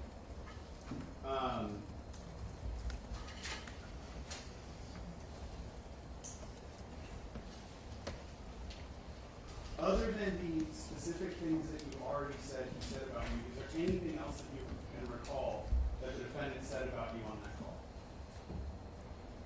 Not at the moment. It was like 3 years ago. So like, I got anxiety. I got anxiety right now. So it's like,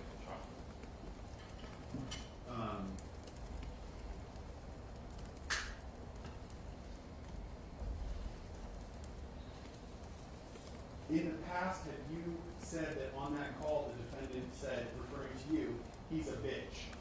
There's absolutely. All right. At that moment, on November 5th of 2021, were you aware of tension between you and the defendant? see what feeling At the point that the defendant is saying those things about you on the phone. Were you also feeling tension in your relationship with him? I mean, it's kind of always been like that towards, it's really hard having a relationship with Rocky. Can you explain that? I mean, you want me to tell you my personal experience, or? Yes. I feel like he's fake. How so? He lies a lot. Like, I don't see him, so it's like, how are we gonna have a relationship? You know what I mean? Is there anything specific that you can think of? Yeah, with like my companies or just anything, like overall, like, you know what I mean? Like I had this one joke I call him Mr. 6 month man, because I would see him every 6 months. You know what I mean? But then when he come around, it's like, it's fake. You know what I mean? Like, what are we supposed to be in this ASAP thing for? It's all smoke and mirrors. Did you actually voice your displeasure Oh to yeah. him? Yeah. How did you do that? Through text messages, but nothing ever like threatening him or anything, just mostly telling him like, you gotta tighten up, this shit fake. But you would text message him and say, And he won't text me back. He would never text me back. okay. I'll probably see him and we'll have a conversation. He'll be like, he'll laugh, like, oh bro, you emotional or something like that. And intense like, shit like that. When he calls you emotional, you heard that as an insult to you, correct? Not really. Okay, how did you take it? Like he's trying to shoot me off. Like using that as like leverage to be like, not get business done, I guess.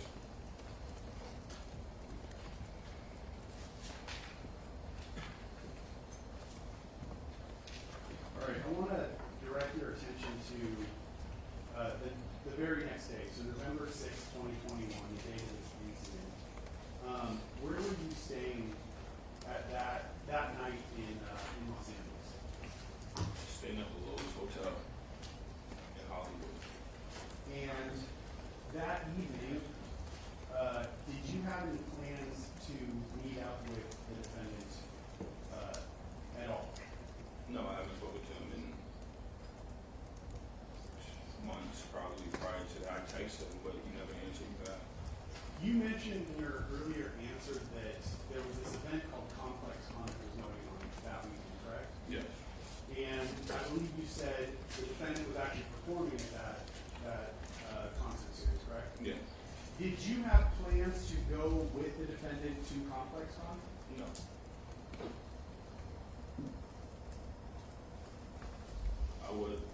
I wasn't on that jet. I didn't get no phone call, so why would I, you know what I mean? So that's, I guess, what I'm asking you to explain. As far as Complex Con, you had no plans to go there, and certainly not to go with him, correct? Did you have plans to go with Ills or with 12? No. What was your business in Los Angeles at that time? Working with my artists. And if you can recall, what are the hours that you're working with your artists? Oh, I booked pretty much all day sessions. We was finishing up a mixtape for, I believe one of these labels wanted me to like show them like something like better than, because I had a couple songs, so they just wanted to see like a compilation of the work that I'm doing. Okay. How long? You're saying hours, but how many hours would these sessions be? I don't know. I would be in and out. I would never stay in the studio that long. Okay. I would just book it for the artist. At around 9:23 that evening, did you receive a series of calls and text messages from the defendant, Ills, and 12E? Oh yeah. At the time that you were receiving those communications, what were you doing? I was sleeping.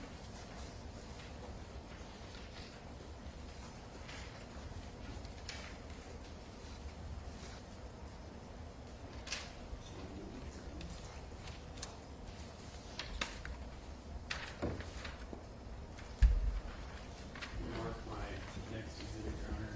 12. It is a single photograph, a screenshot of a call log.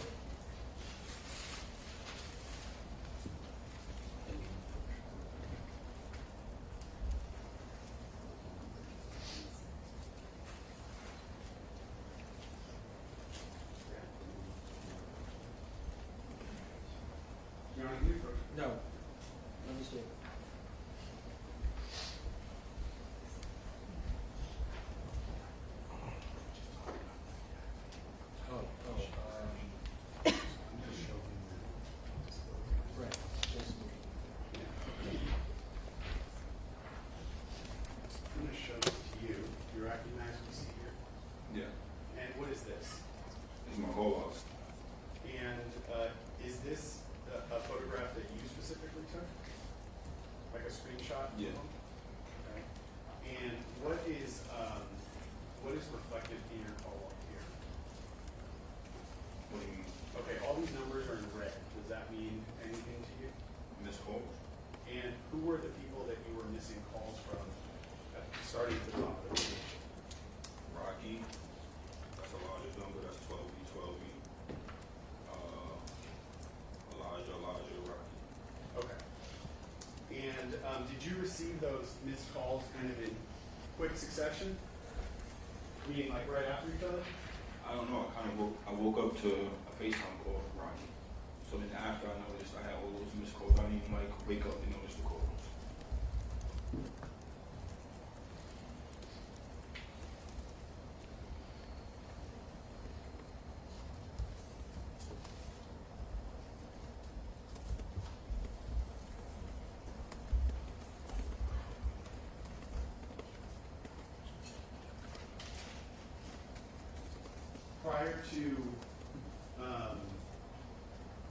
Prior to you waking up, did you receive any text messages from the defendant?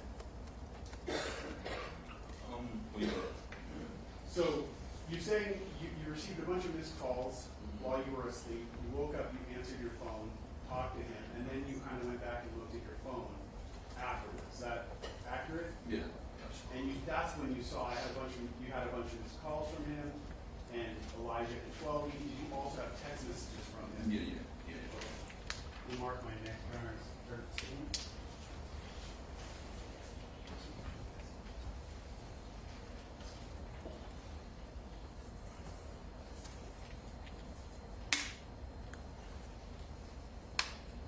If I may approach with people's 13 now.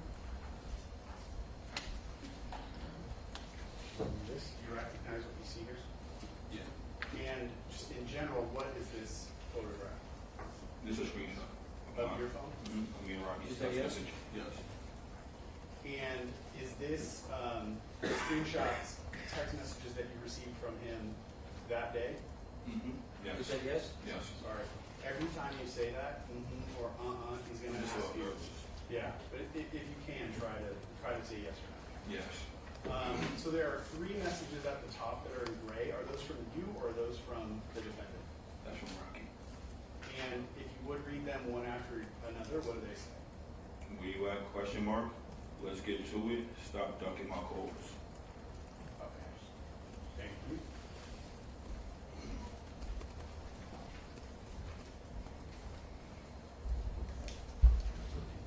Yeah.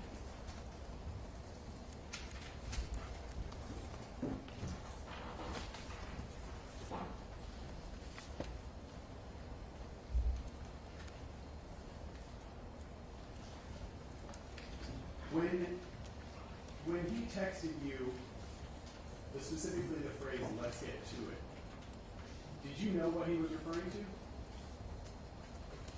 I mean, I had kind of an idea that he wanted to probably fight or something, or just argue or something. I don't know. What gave you that idea? The day before his conversation. So you still had that conversation that he had with Jabari in your head at the time you read that text message? Yeah, that conversation spoke volumes because I never heard him talk like that. And over the whole, many years I know him, I told him a bunch of times, if you ever had a problem with me, let me know, because shit's not adding up. Okay. When you said that you thought he wanted to fight you, what do you specifically mean by that phrase, fight? Like, what do you mean by that? Do you mean physical violence? Do you mean an argument? What do you Yeah, like an what do you mean by argument, that phrase? maybe like a physical, I don't know. I don't know what he was thinking. Did, at that point, were you wanting to have a physical fight with him? No.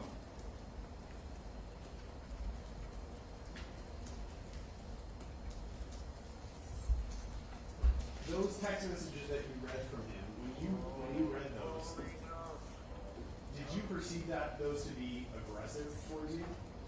Yeah. Now, you said also when you woke up, you talked to him on FaceTime, correct? Yeah.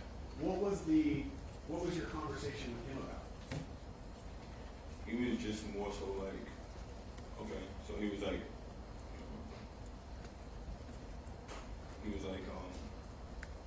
where you at? And I'm like, huh? And then he's like, where are you?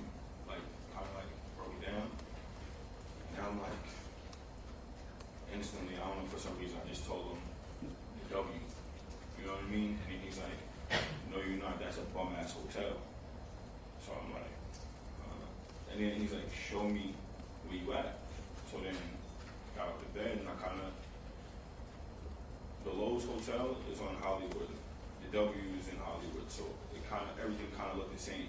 So when I showed him outside, I think that was good enough to the point he believed I was at the W. Okay. When you said you received this call, were you fully awake even when you started talking to him? No, I was still asleep, kind of.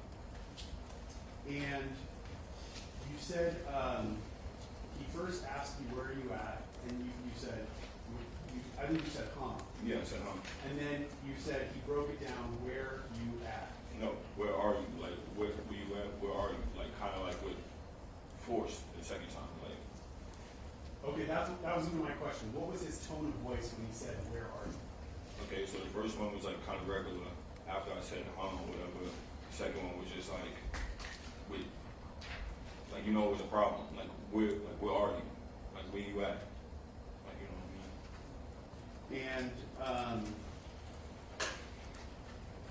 you said that after you told him you were staying at the W, he called your room a bum-ass room? Yeah. What does that mean? I guess it's, it didn't look like the W. Like not as nice? I don't know.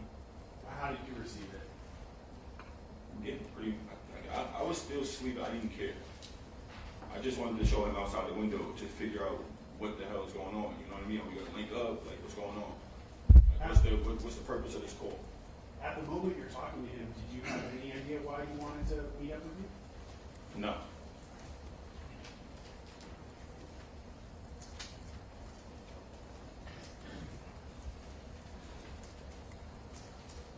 Okay, you said you showed him Hollywood Boulevard outside of your hotel. What was the next thing that happened in your phone call after that?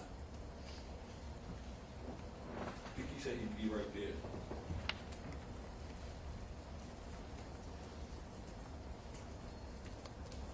And then that's when I text Elijah, like, because then I'm looking at my phone and I'm noticing I got all these text messages. And like I said, Jamel texted me too and called me, but I don't like Jamel like that. So I like ills. I know ills, you know what I mean?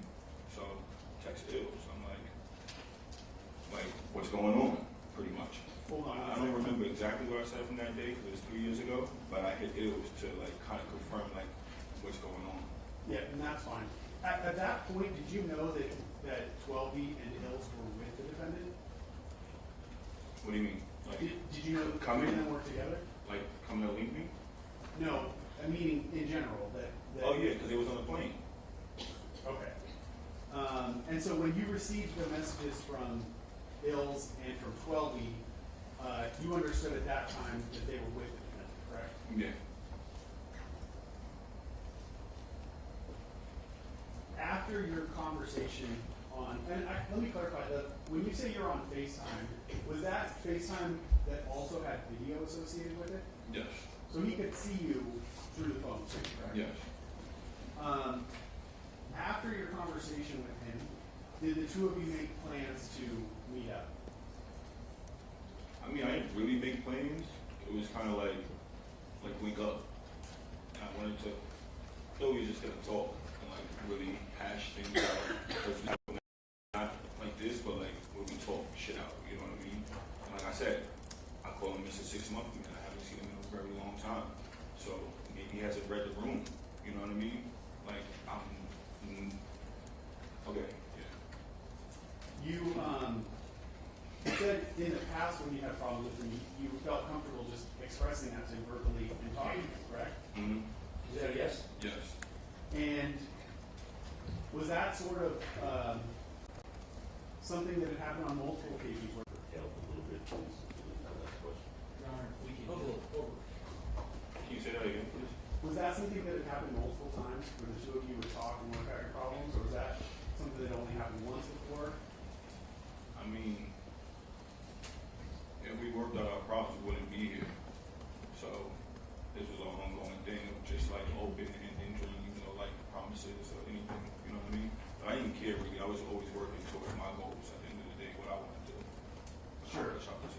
I guess what I'm trying to listen or ask you about is, have you had problems in your relationship with the defendant prior to this?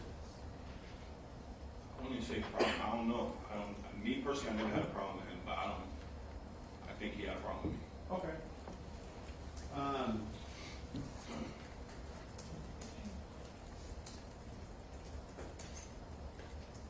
You say, I think the words that you used to describe what No, you I actually do know he had a problem with me because in the text message, he says that I got him cut, like I let him get cut. And that happened a year something. So that means you're holding on a grudge and something I didn't even had nothing to do with. Okay, we'll get there. Hold on. I feel like that was our whole relationship, like just weird grudges. I don't know. Okay. Are you saying that you felt like he had a problem with you, but you didn't have a problem with him? Is Yeah, that? of course I didn't have a problem with him. But you had sent him messages in the past where you had expressed, your disappointment. You already said that, right? Yeah. So then And I let's think we have say, those text messages. The text messages, I always still, like, how you say it, like, complimented him or bigged him up for his success. At the same time, like, you're doing bad. okay. But then the same text messages, like, I never was, like, just straight out, like, oh, fuck you. I never said fuck you. I probably did, but it was like, real wishy-washy in the sense, like, love, like, I don't know, but I never really got responses back from him. I'm trying to understand, if you can, what your state of mind is as you're going to this meeting with him, or as you said, it's a link up. My state of mind? Yes. I was feeling real confident because, like I said, I don't think he read the room. I'm doing really good for myself. So I felt like this is a time for me and him to like actually come to common grounds and be like, fuck the bullshit. You know what I mean? Because what are we doing here? Like you talk to everybody else like that. You're not talking to me like that. Nor am I accepting none of this. You know what I mean? When you say read the room, what do you mean by that phrase? Because why would you do what you did if you're not under? I say read the room is just because like you're not reading the room, like you're not knowing who you're dealing with.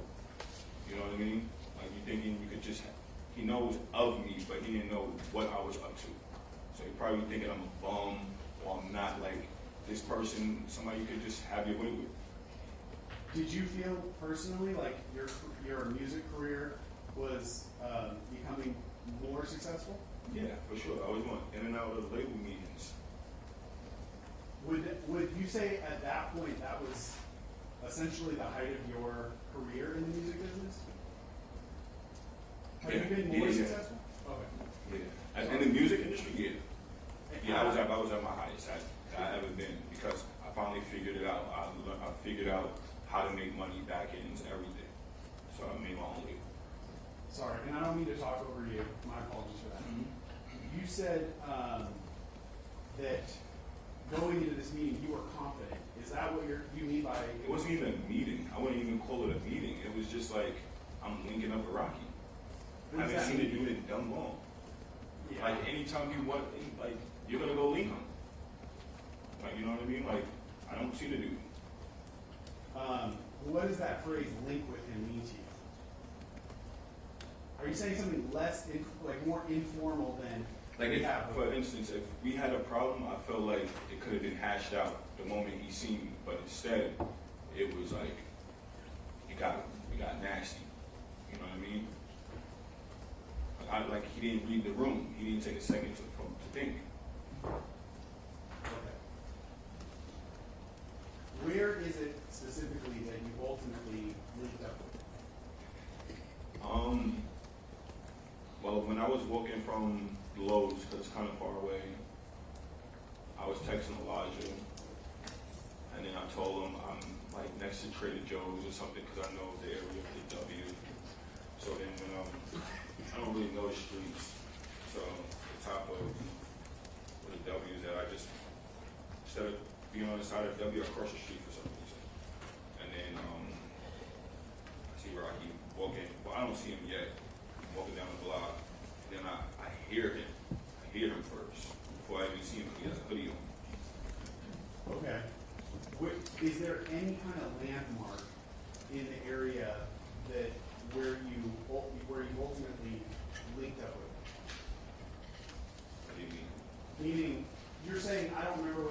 streets were involved, that's okay, but was there something on the street where you met him that you could say, we were outside of this? Oh, it was directly across from the entrance way of the W. Like, there's a parking lot, like right, like where we stopped at, kind of. I'm gonna mark my next one, Your Honor. 14.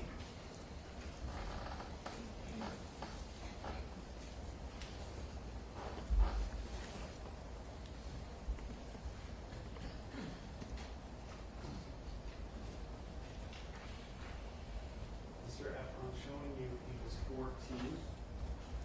Do you recognize what you see there? Yeah. And do you see the entrance of the parking lot that you were talking about? Yeah, so I was walking like right here.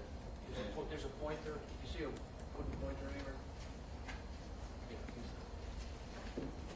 So I was walking on this block, coming straight here, and then he was like somewhere right here, and then I heard him. You want me to check what out? Well, I'm just asking, do you recognize this area? Oh yeah. And is that specifically the parking lot that you met him in front of? Yeah. All right.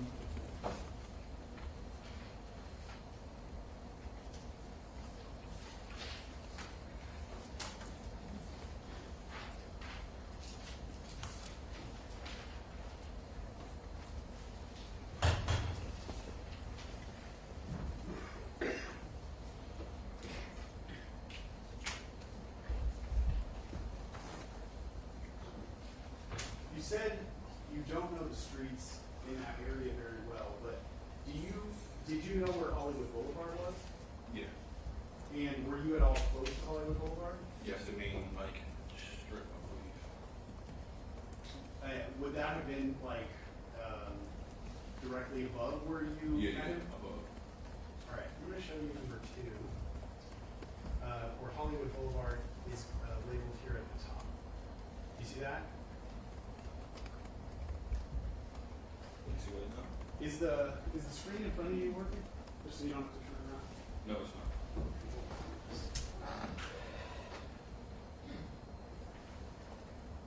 Is that better? Yeah. Okay. Along the top of this page, I know there's a lot going on here, but you see, you recognize this to be Hollywood Boulevard at the top? I'm not from LA, so Okay. I wouldn't really, but that's how we Boulevard. Yeah. Let's go to People's Exhibit 2. This is clearly marked there. Oh Hollywood yeah, Boulevard. yep. Sorry, People's One. Thank you, Joe.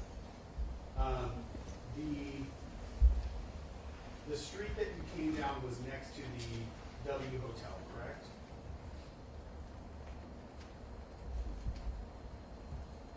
I know it's not marked on here, but Yeah, where's the hotel? did you come down a street that was right next to the W Hotel? Yes. And you came from Hollywood Boulevard down the street? Yeah. Cause I traveled from the Lowe's, so I took Hollywood Boulevard. Did you walk pretty much Hollywood Boulevard the entire way? Yeah. And you said then at the W, then you turned and came down the street next to the. Yeah, Argyle. Okay. If you don't remember the name of the street, that's fine. Just you can tell us by the landmark. But what you're saying is you came Hollywood Boulevard to the W, and then you turned down a small street that was next to the W. Right? Is that yes? Yes. And I believe you said in your prior answer that the street that you were on had the entrance to the valet area of the W, correct? No, I wasn't on the side of the W. No, I'm saying that street is where you would enter the W Hotel. Oh yeah, yes. And, but you said you were specifically on the other side of the street from the W. Yes. Okay. Let's go back to the parking garage. You described it before on People's 14, coming this way, so from the lower left-hand corner towards the top right-hand corner of the page in that direction on the sidewalk here, correct? Yes. So would the W have been on the opposite side of the street? Yeah, right here, sir.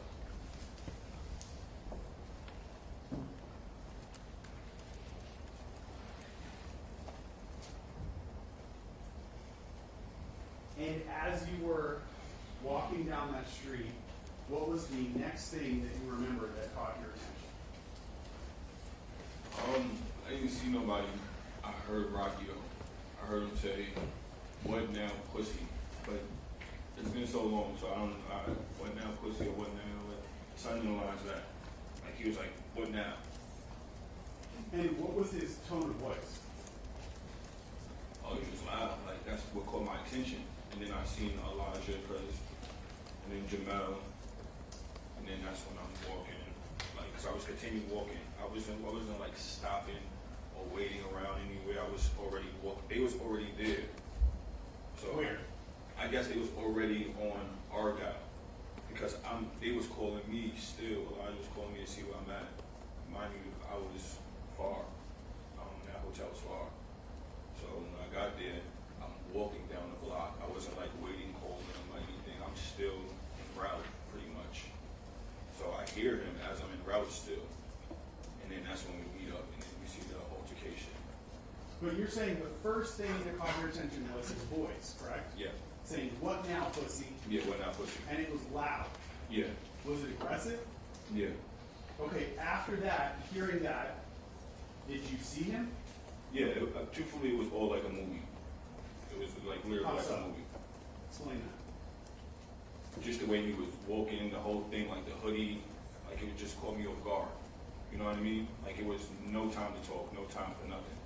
Right. These people don't know what you're talking about with the hoodie, though. Can you explain what you mean when you say with the hoodie? Oh, because he had a hoodie on. Up over his head? Yeah. Okay. And was he walking straight towards you? Yeah. Was, you said Ills and 12 were with him. How close were they to him? Oh, they was right behind him. Were they facing you too? My eyes was on Rocky at that point. Like when he said, "What now, pussy?" I was like, he's right there. You know what I mean? You're focused on him. Yeah. But you can kind of see in your periphery that the two other guys are with Yeah, you. yeah, for sure. Close. Mm-hmm. Okay. Is that yes? Yes. Do you know why I keep saying that? No. Right. See this lady right here? She's a reporter, Okay. and she's taking down every word that No, everybody's. I'm like really nervous. No, So I'm like, you know what I it's mean? okay. A lot of people get nervous when they're right there. I just wanted, I don't want you to think I'm messing with you when I say, is that yes or no? She has to take down every word that everybody says. And when you say or it's not clear what you mean. So that's why I'm saying you mean yes or no. It's, so the court reporter's clear. Like a bracelet. What? Bracelet. Oh, thank you. Okay. As best you can, if you could take yourself back to that moment. As you're walking up towards him, were you expecting to get in a physical fight with him? I mean, at that moment, the way, before then, no, I thought maybe we were going to talk. Or even when he did bring them, I thought maybe he was bringing them to like make a statement or something to like let them think that he's like tough or something. I don't know. That's what I kind of thought like after. No, I'm not talking about Ills or 12. I'm just talking about the defendant. Okay. Were you approaching him of the state of mind that you were going to have a physical fight with him? No, the whole time, to be honest, I would never fight Rocky. And that's God's honest truth. You know what I mean? Like, I don't have a reason to fight him. We're in an industry where you get blackballed really easy. I'm obviously on the lower end of the stick here. You get what I'm saying? So that's why in the video, you notice I'm a lefty. I pushed him away with my left. He grabbed me with two hands. If I wanted to fight him, and mind you, we're walking. If I wanted to fight him, I would have hit him with the right. You get what I'm saying? And it would have been fighting. Like, I stopped him with my left. And in the video, that's when you see Elijah, like, kind of like breaking it up after. Before we talk about the video, we get there, I want, if there's any other way that you can explain that to the jury, what it would mean for you to get in a physical fight, specifically with the defendant, at that moment. The only thing that would make me fight Rocky is if I'm physically like hurt, like if he punched me. Then I would consider hitting him or fighting him. But I would give him, just because who he is, like I wouldn't, and I think he uses that to his benefits of like whoever famous that whoever that shit is, but like I wasn't gonna fight him. What would it mean? What would it mean for your career if you got in a physical fight? Oh, it would be over. How so? It would be over. Can you Literally explain over. that? You don't have a career. Was that in your head? I'm like part of a conglomerate, like a group. So if I fight Rocky and I beat him up, or we fight or something, I'm already not liked, and people don't like me and shit like that. So if I'm fighting him, I'm definitely getting blackballed, and all the labels like him and work with him and do this. You know what I mean? Like I'm just trying to swiggle my way in. You know what I mean? So if that comes to like light that we fought or something like that, I'm pretty sure it won't go good. Like nobody would do business with me or other things like that. You know what I mean? Okay. I want to ask you just about a couple things you just said in your answer. You mentioned ASAP in that. Was the defendant kind of the most successful member of ASAP at that point? Oh yeah, for sure. By far? By far. Would he have been kind of the leader of ASAP, even if not formally? Would he I wouldn't call him a leader, but You both can't talk at the same time. Hold on. Ask the Yes. question again. Would other members of ASAP kind of turn to him when they have projects or things like that? not too many people. It wasn't real motion. Like they didn't. It was pretty much whatever Rocky got going on. Like people would try things, but it kind of got to like what Rocky's doing, or like stuff like that. Okay. I mean, what I hear is you're saying he was like really the only highly successful member of ASAP. No, because then you got Jabari that creeped through the doors through his V-Loan. You know what I mean? You got Ferg who did music, but everybody else, good luck. Okay. And I mean, good Including luck. yourself? Yeah, for sure. I was definitely down and out. Let's take a break now. Okay. Folks, we'll take 15 minutes. Please be outside the courtroom doors at 3:15, at which time we will resume. And please don't discuss the case amongst yourself or anybody else.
to, the first one you said was the defendant, correct?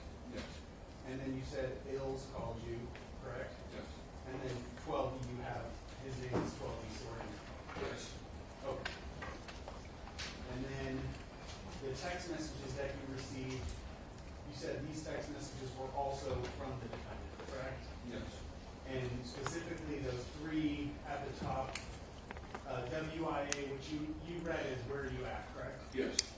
And then let's get to it, stop ducking my calls. I just want to display those because we redacted the name at the top, but so they've not been displayed. Okay. Okay.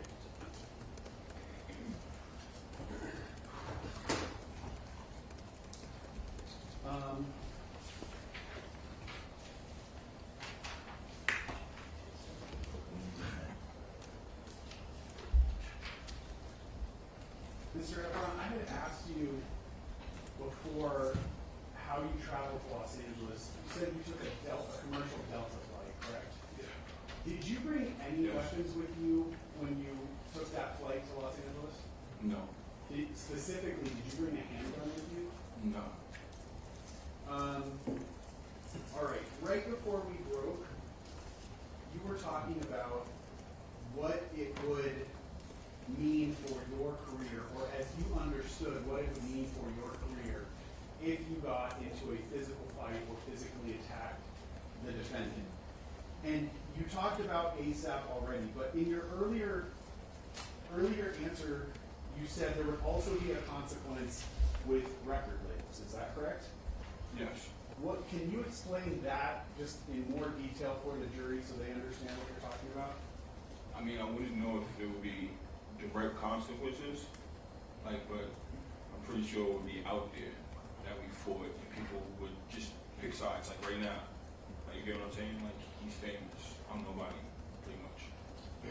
Did you have you had meetings with record labels before this incident? Oh, yeah. And since this incident, have you continued to have meetings with record labels? No, the moment the moment it became public, everything changed. How so? I mean,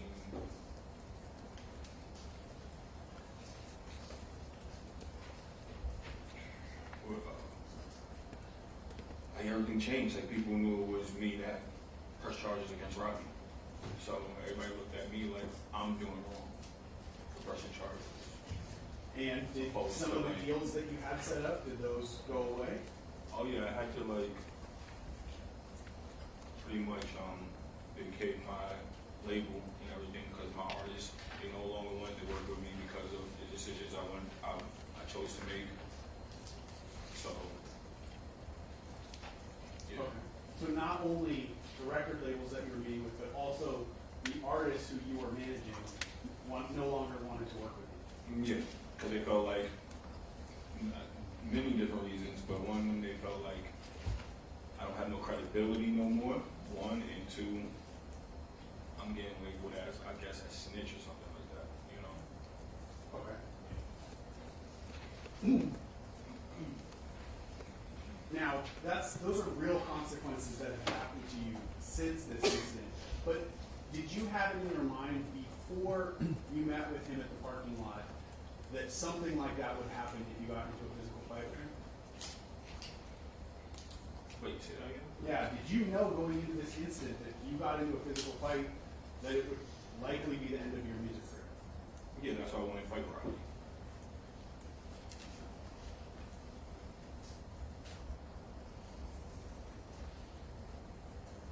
As you were walking to the street where you ultimately linked up with him, did you have any weapons?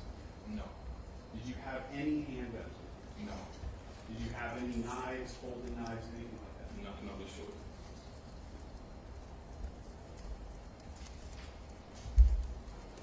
Okay. I'm gonna mark my next exhibit. 15. And equals 15 is an external hard drive or what they call a thumb drive.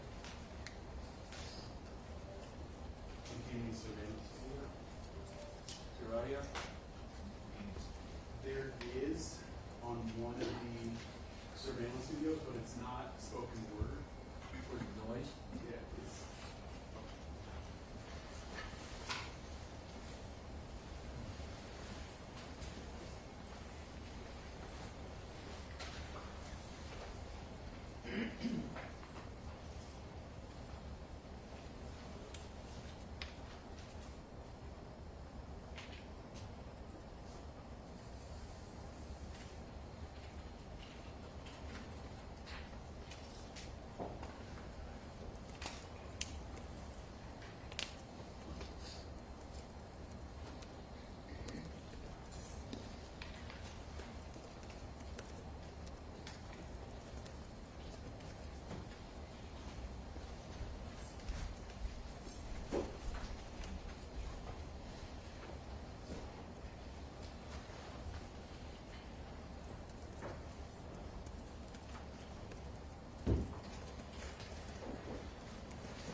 Put it on here, so I don't have to like. Yes. Hold on one second.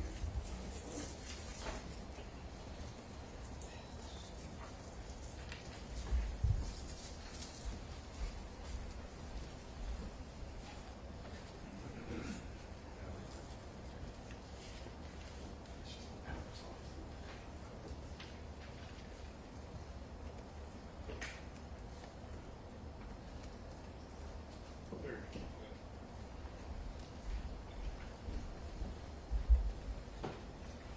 Okay, I'm gonna, and Your Honor, just so the record is clear, we mark this as catch 15? The thumb drive? Yes. 15. On People's 15, it's the file that I'm playing is labeled sequence surveillance video. Mr. Ephrom, I'm gonna play just a few seconds of this video, then I'll ask you some questions.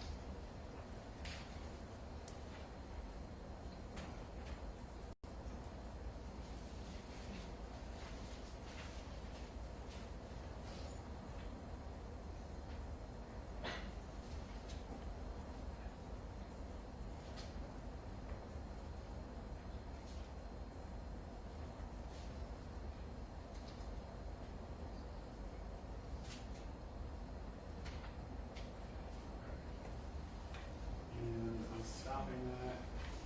What's that? This is really small to read. It's at 30 seconds on the video player.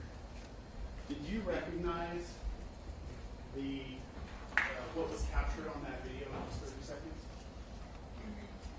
Did you recognize what we saw there? Yeah. And did you specifically recognize that to be the first incident that happened when you first linked up with the defendant? Yes.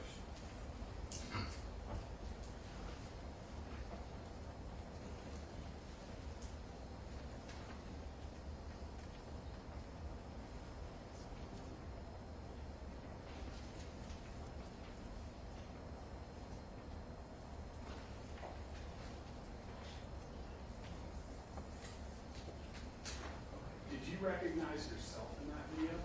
Yes. Play it again from the beginning, and I'll stop it.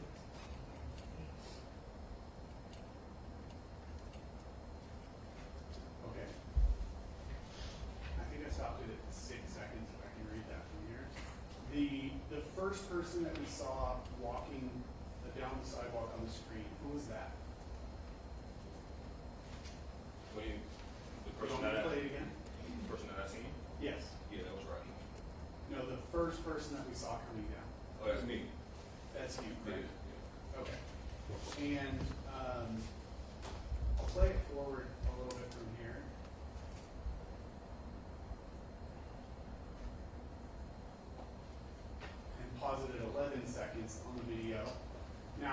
the second person that we see in the screen looks like they're, physically right in front of you. Who is that? That's right. And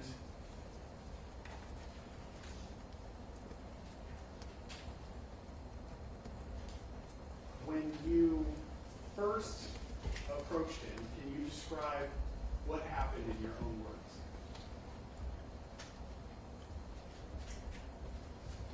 Whether we saw it in the video or not, just in your own words, describe what happened.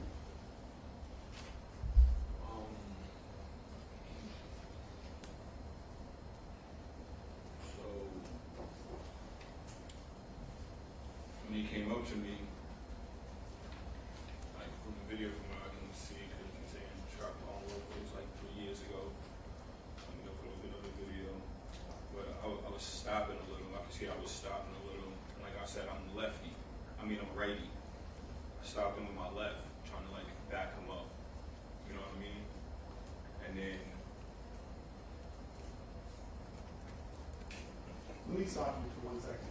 That interaction that we see, would that have been right after he said, I don't remember what your exact words were, but what's up now, pussy? what's up now, pussy? Probably like 10 seconds later, as he was still walking. Okay. And could you see his face as he was walking towards you? Yeah. How did he look?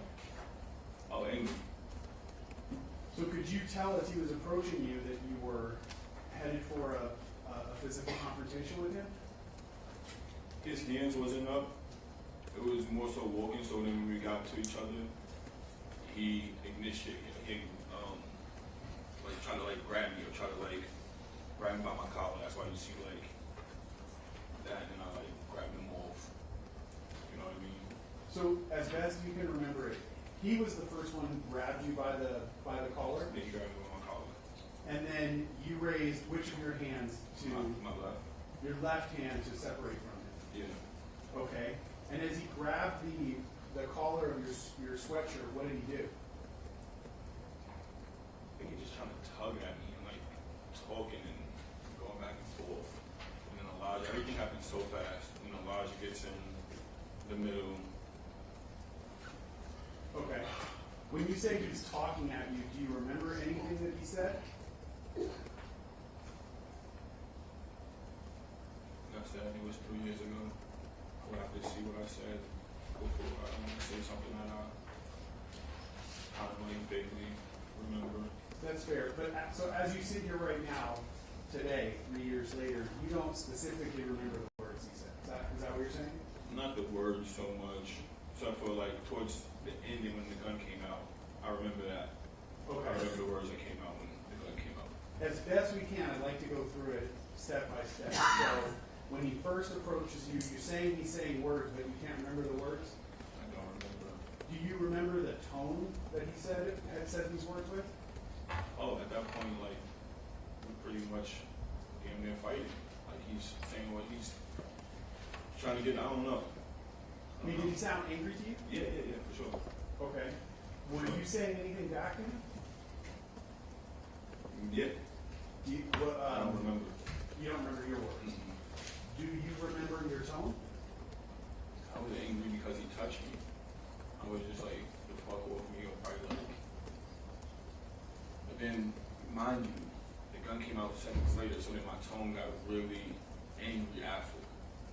Because, what the fuck you got a gun for? And that's what I said. Okay, so you kind of move forward. You remember being angry because he's tugging at your sweatshirt. Mm-hmm. Then he had a gun in his hand. Did you see where the gun came from? Came from his waistline. Okay, so Came from his waistline. This might be clear to everybody except me, but can you have Mr. Ephrom identify on the screen who's who? Yes, please. I'm the one on the right, and it's Rocky with the black hoodie. For the record, he's pointing on the left side. You have a sweatshirt with some type of graphic on it? Yeah.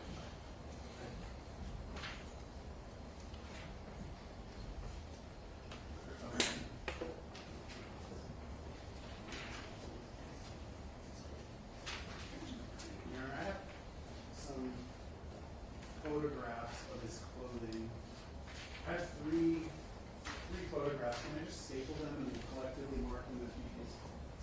16A through C.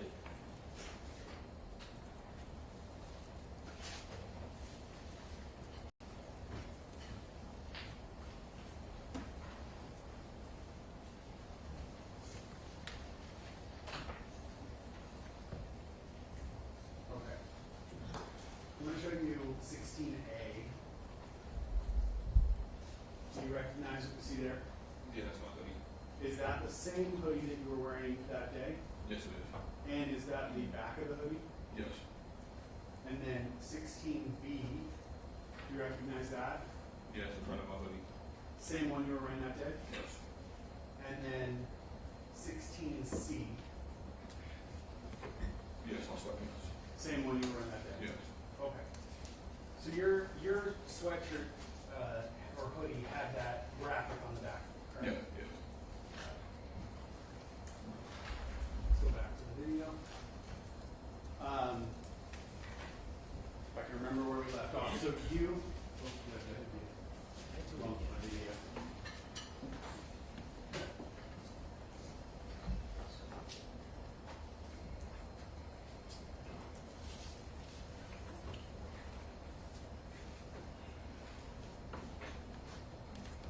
So you were saying that you were upset that he grabbed you by the collar, but then he produced the gun with his from his waistband, correct? Mm-hmm. Yes. Do you remember which hand he was holding the gun in? If it was right? Probably is right. Do you remember? Or? No, I don't remember. Okay. And I don't mean the incident that you saw it, but throughout this incident, could you see the gun clearly? Oh, yeah, yeah, yeah. Do you know the difference between a semi-automatic pistol and a revolver? Yes. What is the difference between those two to you? One of them have a clip and the other one, you just load up bullets. Do you, if I told you that a revolver had a wheel, Right. does that make sense to you? Yes, it does. And the gun that you saw him with, was it a semi-automatic, as you say, with a clip, or was it a revolver that has a wheel? It's a semi-automatic with a clip. Okay. Do you remember what color it was? Black. And do you remember anything else about it? No. Have you ever seen that gun before? No.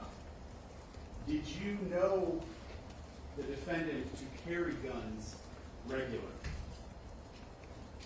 Not really. I think one time he said I seen like on his wallet he had like a firearms in New York one time or something like that, but I don't remember ever seeing like or knowing like physically knowing. Okay. I mean, like, did you personally see him with a gun on occasions before this? No, he has a lot of security. Okay. Did you, if someone said that the defendant was known to carry a prop gun or fake guns, would that have been knowledge that you personally had? No, he don't carry fake guns. I mean, he don't prop guns. Yes. No, You never knew him to carry a prop? no.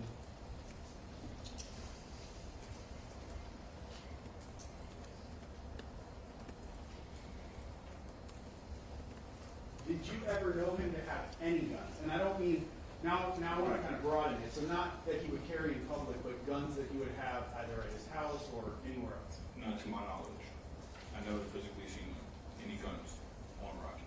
Okay. Except for That night. that day when Yeah, you... that night. Okay. Now, from what we see on the video, the two of you move off screen off the video. Do you agree with that? Yes. And when the two of you move off of the screen, is that where he first pulled the gun out of his waistband? Yeah. What was the first thing that you saw him do with the gun? Oh, he pointed at me, and then that's when Elijah was like in between, and he's like, "I'll kill you right now, pussy," or like whatever, like just was. And then I'm right behind Elijah, and I'm saying, "If you brought a gun, use it then. Like the fuck you brought a gun for, pussy." Okay. That's the words I was saying to him. When you said he pointed it at you, where on your body was it pointing? Like towards my stomach, like towards like my headish a little. Like everything was happening so fast. So fast. You know what I mean? And from what you're describing, was it moving? Yeah, it was moving. He had it up. Okay, so he didn't just hold it at your stomach. It was kind of No, he was looking for a spot to shoot. Okay. Like if Elijah wasn't there, I don't know what would happen. And you said as he was pointing it at you, what did he say? I'll kill you right now. And was that in an angry tone? Yeah, he was livid. Was his voice elevated? Like, was he yelling this at you, or was this something he was saying quiet? Yeah, because we was yelling back and forth at this point. All right. And you said that after he pointed the gun at you, you became angry, correct? Yeah, I became furious. So what did you say back to him? I told him to use it. Why Not did you? Because mentally, like, I couldn't believe he just pulled the gun out on me. So I'm like, what the fuck? Like, you better use that shit. The fuck you got a gun for? Can you explain? I want, as best you can to the jury, explain to them what you mean by I can't believe he just pulled a gun on me. What is that? What do you mean by that? Like, I physically cannot believe there was a gun in my face. Like, that was the breaking point for me. Because like what I said, I told this kid numerous times, if you have a problem with me, let me know. You know what I mean? I feel like this got to the max. Like, this was like no return. So, if I was willing to die for my respect at this point, I don't care. You get what I'm saying? Like, if this is what you want to do, I still have my dignity. That's how I felt. You're saying I can't believe he did this to me, though.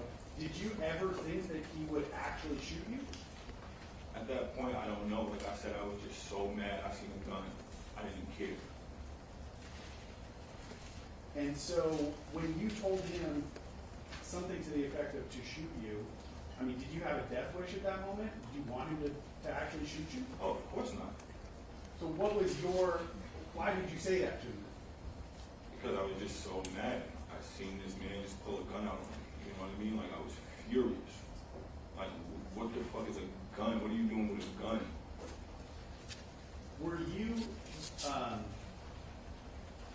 you mad because specifically it was the defendant? Or do you think you would have also been mad had this been, say, just a stranger? What do you mean?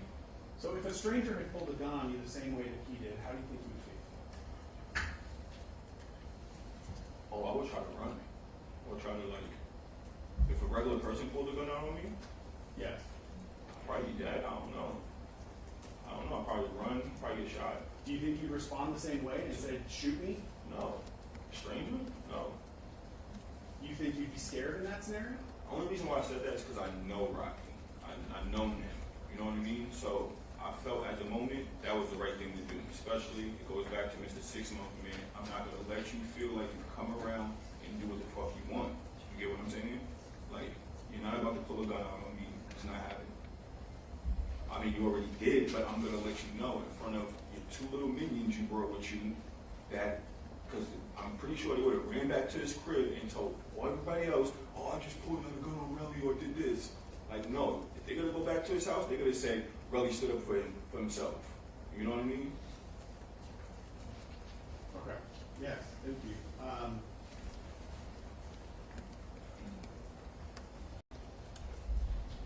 So I believe you said that Ills was the one who got between you, correct? Say what now? Ills was the one that got between you and the defendant. Yeah. Yeah. Let me play the story a little bit more.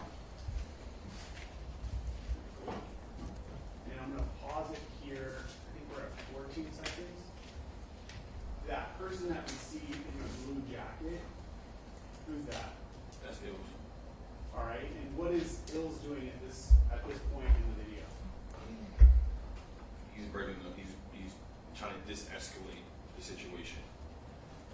Physically get between the two. Yeah, physically.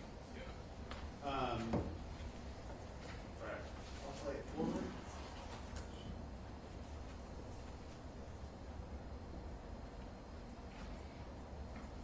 Now, I can go back if you need me to.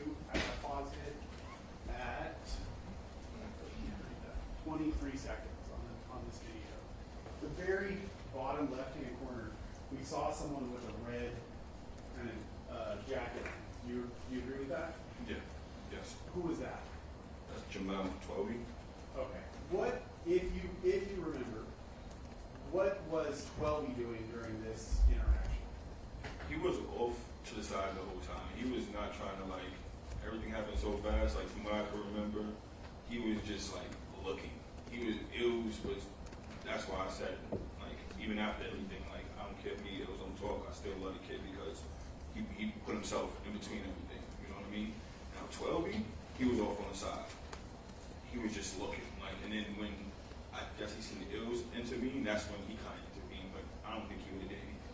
Okay. Is it fair to say that when you're having this interaction with the defendant, you're focused much more attention on him? Oh, yeah, for sure. Very far less so than whatever 12 is doing. Mm-hmm. Is that a yes? Yes. Okay. All right. I'll just kind of play it through here.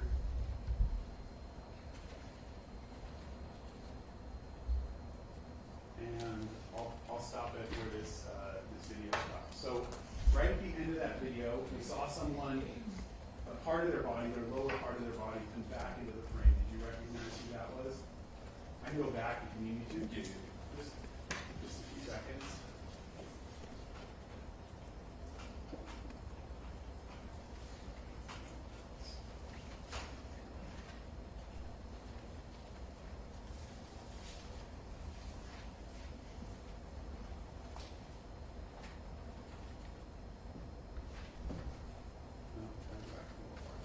Okay, wait, let's stop it right there. That is at 25 seconds on the video player there. That person that we can see, just the lower half of their body, who's that? That's Rocky. Okay. And can you see the gun in his hand there? Yeah. That's the same gun he pointed at you. Yeah. What did he do with the gun after Bill separated the two of you? He put it back away, but I think from what I remember that day, those people that walked by, they kind of like stopped everything because once he seen them, he kind of like, because I'm yelling, I'm literally yelling, and that was like, I feel like that was one of the ways that like I didn't get shot too because I'm yelling at the top of my lungs. You know what I mean? I'm making a scene. Okay. You know what I mean?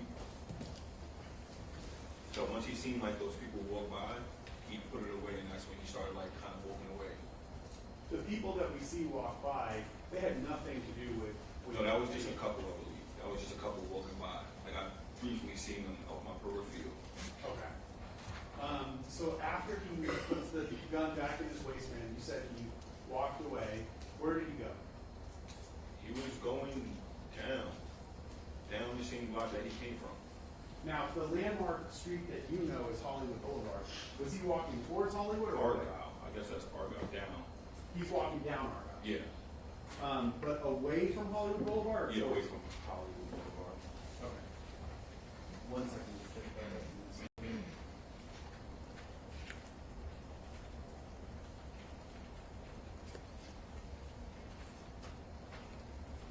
Do you remember the clothing that Hills was wearing at all? I think he had like a varsity on, like hat or something like that. The varsity, was it a blue jacket? Yeah. Okay. It was like a Stussy jacket, like a custom one.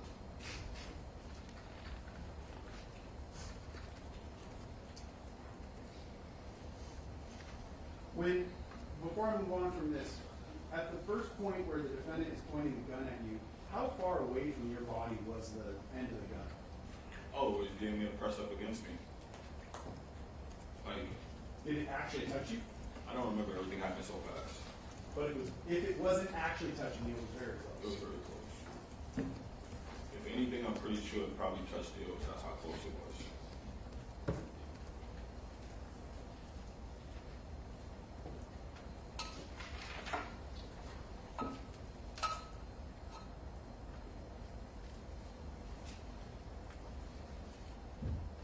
Did you say to the defendant, put that fake gun away? No. Is that something that you would say to him? No, well, why would I say put that big gun away? Or why, does that confuse you because you don't know him to actually carry a fake gun? It's just confusing me all around.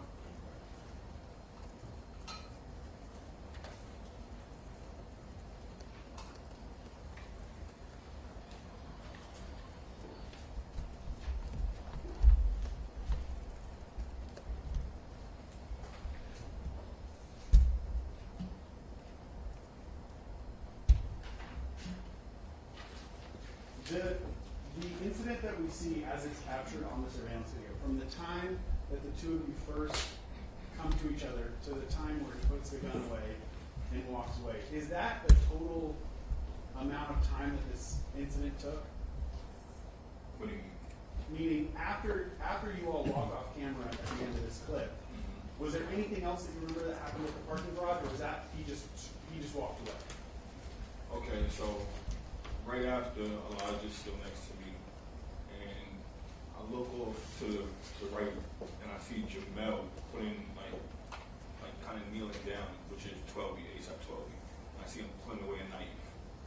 So at this point, mentally, I'm already fucking furious, right? I see Jamel putting a knife away. So I'm like, what the fuck you got a knife for? That's exactly what I say. I see Jamel putting, what the fuck you got a knife for? Because I'm thinking this is okay, if me and Rocky got a problem, it's a white flag situation. The other two should not be interacting. If anything, they're going to be de-escalating or breaking it up. So to my knowledge, I'm like, oh, hell no. So now I'm walking with them. And I'm literally screaming out at the top of my lungs, damn near, on how Rocky failed us and how Jamel went on tour with Rocky for about 8 or 9 years. And he's back in the projects. Not that it's his fault, but this is the type of things that occur. You know what I mean? You pull the blanket away and there's nothing there. Okay. And then I'm saying other things too. I'm just verbally expressing how I feel. You know what I mean? Because I know I would never see this dude again. You just pulled a gun out on me. You know what I mean? Like, I probably would have walked away if I didn't see Jamel with a knife. Because I'm still with ills, like right here, kind of. But when I seen that, I'm like, oh, fuck it. I'm just going to talk whatever the fuck I want to say. Okay, I'm going to ask you some follow-up questions on that and break it down a little bit. Okay. From what you're describing, the additional interactions that you had at the parking garage were seeing 12, correct? With the knife? Oh, yeah. But had the defendant, had Rocky walked away? Say what? Had Rocky walked away? Everything was happening fast. So he was not quite far away. He was not even it's probably like a little bit from like where you at. And I'm sitting right here. In 12, he's probably like, everything's so close. You know what I mean? Okay. It was just still kind of like backing me off. Probably approximating 15 feet. Okay, so, but my point is, the video that we watched is almost exactly 30 seconds from the time you guys come together to the time you walk off camera. Is that your recollection of maybe how long that interaction at the parking garage took was 30 seconds? With the whole incident right there? Yes. I wouldn't know. Okay. Unless I look at the video timestamps and stuff like that. Is it fair to say that it was quick? Oh yeah, it was quick. Okay. Then he went walking, you said, away from Hollywood Boulevard on Arc, correct? Yes. And he was about 15 feet away from you, meaning the defendant was about 15 feet away, and that's when you saw 12E. Yeah, his back was turned though. He was like kind of walking already. 12E? No, Rocky. Rocky was kind of walking away already. It was just still next to me, like, because we just broke up the situation, and 12E was putting a knife away. How close to you was 12E? I wasn't, probably like about, if I was to skip, probably like 3 skips away, because after I said, what the fuck you got a knife for, 12E kind of walked a little faster to Rocky. I've had a lot of people estimate using different things. I've never had anyone estimate with skips. How far do you think a skip is? Because that's what I was thinking, because I was physically thinking, I was thinking about punching 12E. You know what I mean? Like, what do you got a knife for? But how close was he? That's what I'm trying to figure out. He was about 3 or 4 skips away. What does skip mean? Like, how far is a skip? You know what I mean? No, no. How far is Just it? point, you can point to something in the court. Like, right there to the middle of where that line is at, like, not too, Like here? Approximately yeah, a little bit more. 7 yeah. feet Yeah, from, like right there. Okay. about 7 to 8 feet. Yeah. All right. A little further actually, because he's bending down, so I'm like, he's putting the knife away, so then when I see that, I'm like, fuck. Like, what the fuck I'm gonna do right now? Let me stop you though. The knife specifically, what did the knife look like? I don't know, I just seen it quick, everything happened quick. I just seen him putting away the knife, and then he said it's not like that. What He is- said, no, it's not like that. And then he's walking towards Rocky. What does putting a knife away mean to you? Like, is it a folding knife or he's I folding? guess it was a folding knife. Okay, not like he's wearing a sheath and he's tucking it into his waist. No, no, no. All right. So he's folding the knife and he puts it in his pocket. Yeah. All right. No, I think he put it in his coat. Like he kind of like, as soon as he seen me, observed him putting the knife away, he kind of like put it away, kind of scurried off to Rocky, like towards Rocky. All right. So if the defendant was the first person to walk away, is 12 feet the second person to walk after him? Yeah.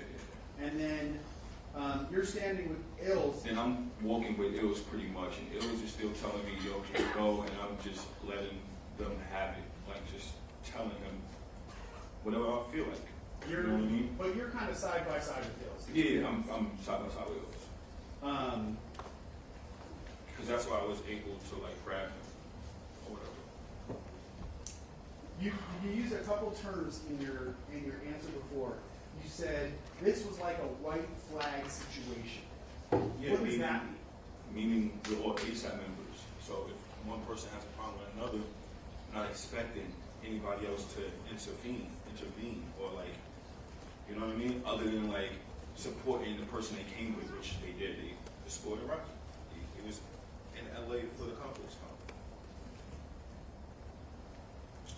Did you feel like, and I don't want to put words in your mouth, so this isn't how you felt. Let us know. But did you feel like this whole situation, this whole link up, as you described it, was a setup? Oh yeah, for sure. But not, I don't think the other two. I think they was just because Rocky had everybody in his house. I was looking on social media later, and I noticed everybody was in his house. So, and if he's flying them to LA, I'm pretty sure he's not getting them a hotel. So I'm pretty sure they're still in his house. I am going to object. That was a leading question. It was leading and it was also non-responsive. Let's take the break now, folks. We're going to resume. Remember, tomorrow's 10, not 10:30. So please be outside the courtroom doors as close to that time as possible. We will resume with Mr. Ephron's testimony. Go ahead and leave all your materials on your chairs. Don't discuss the case amongst yourself or anybody else. Please don't look at anything in print media or electronic media. See you tomorrow.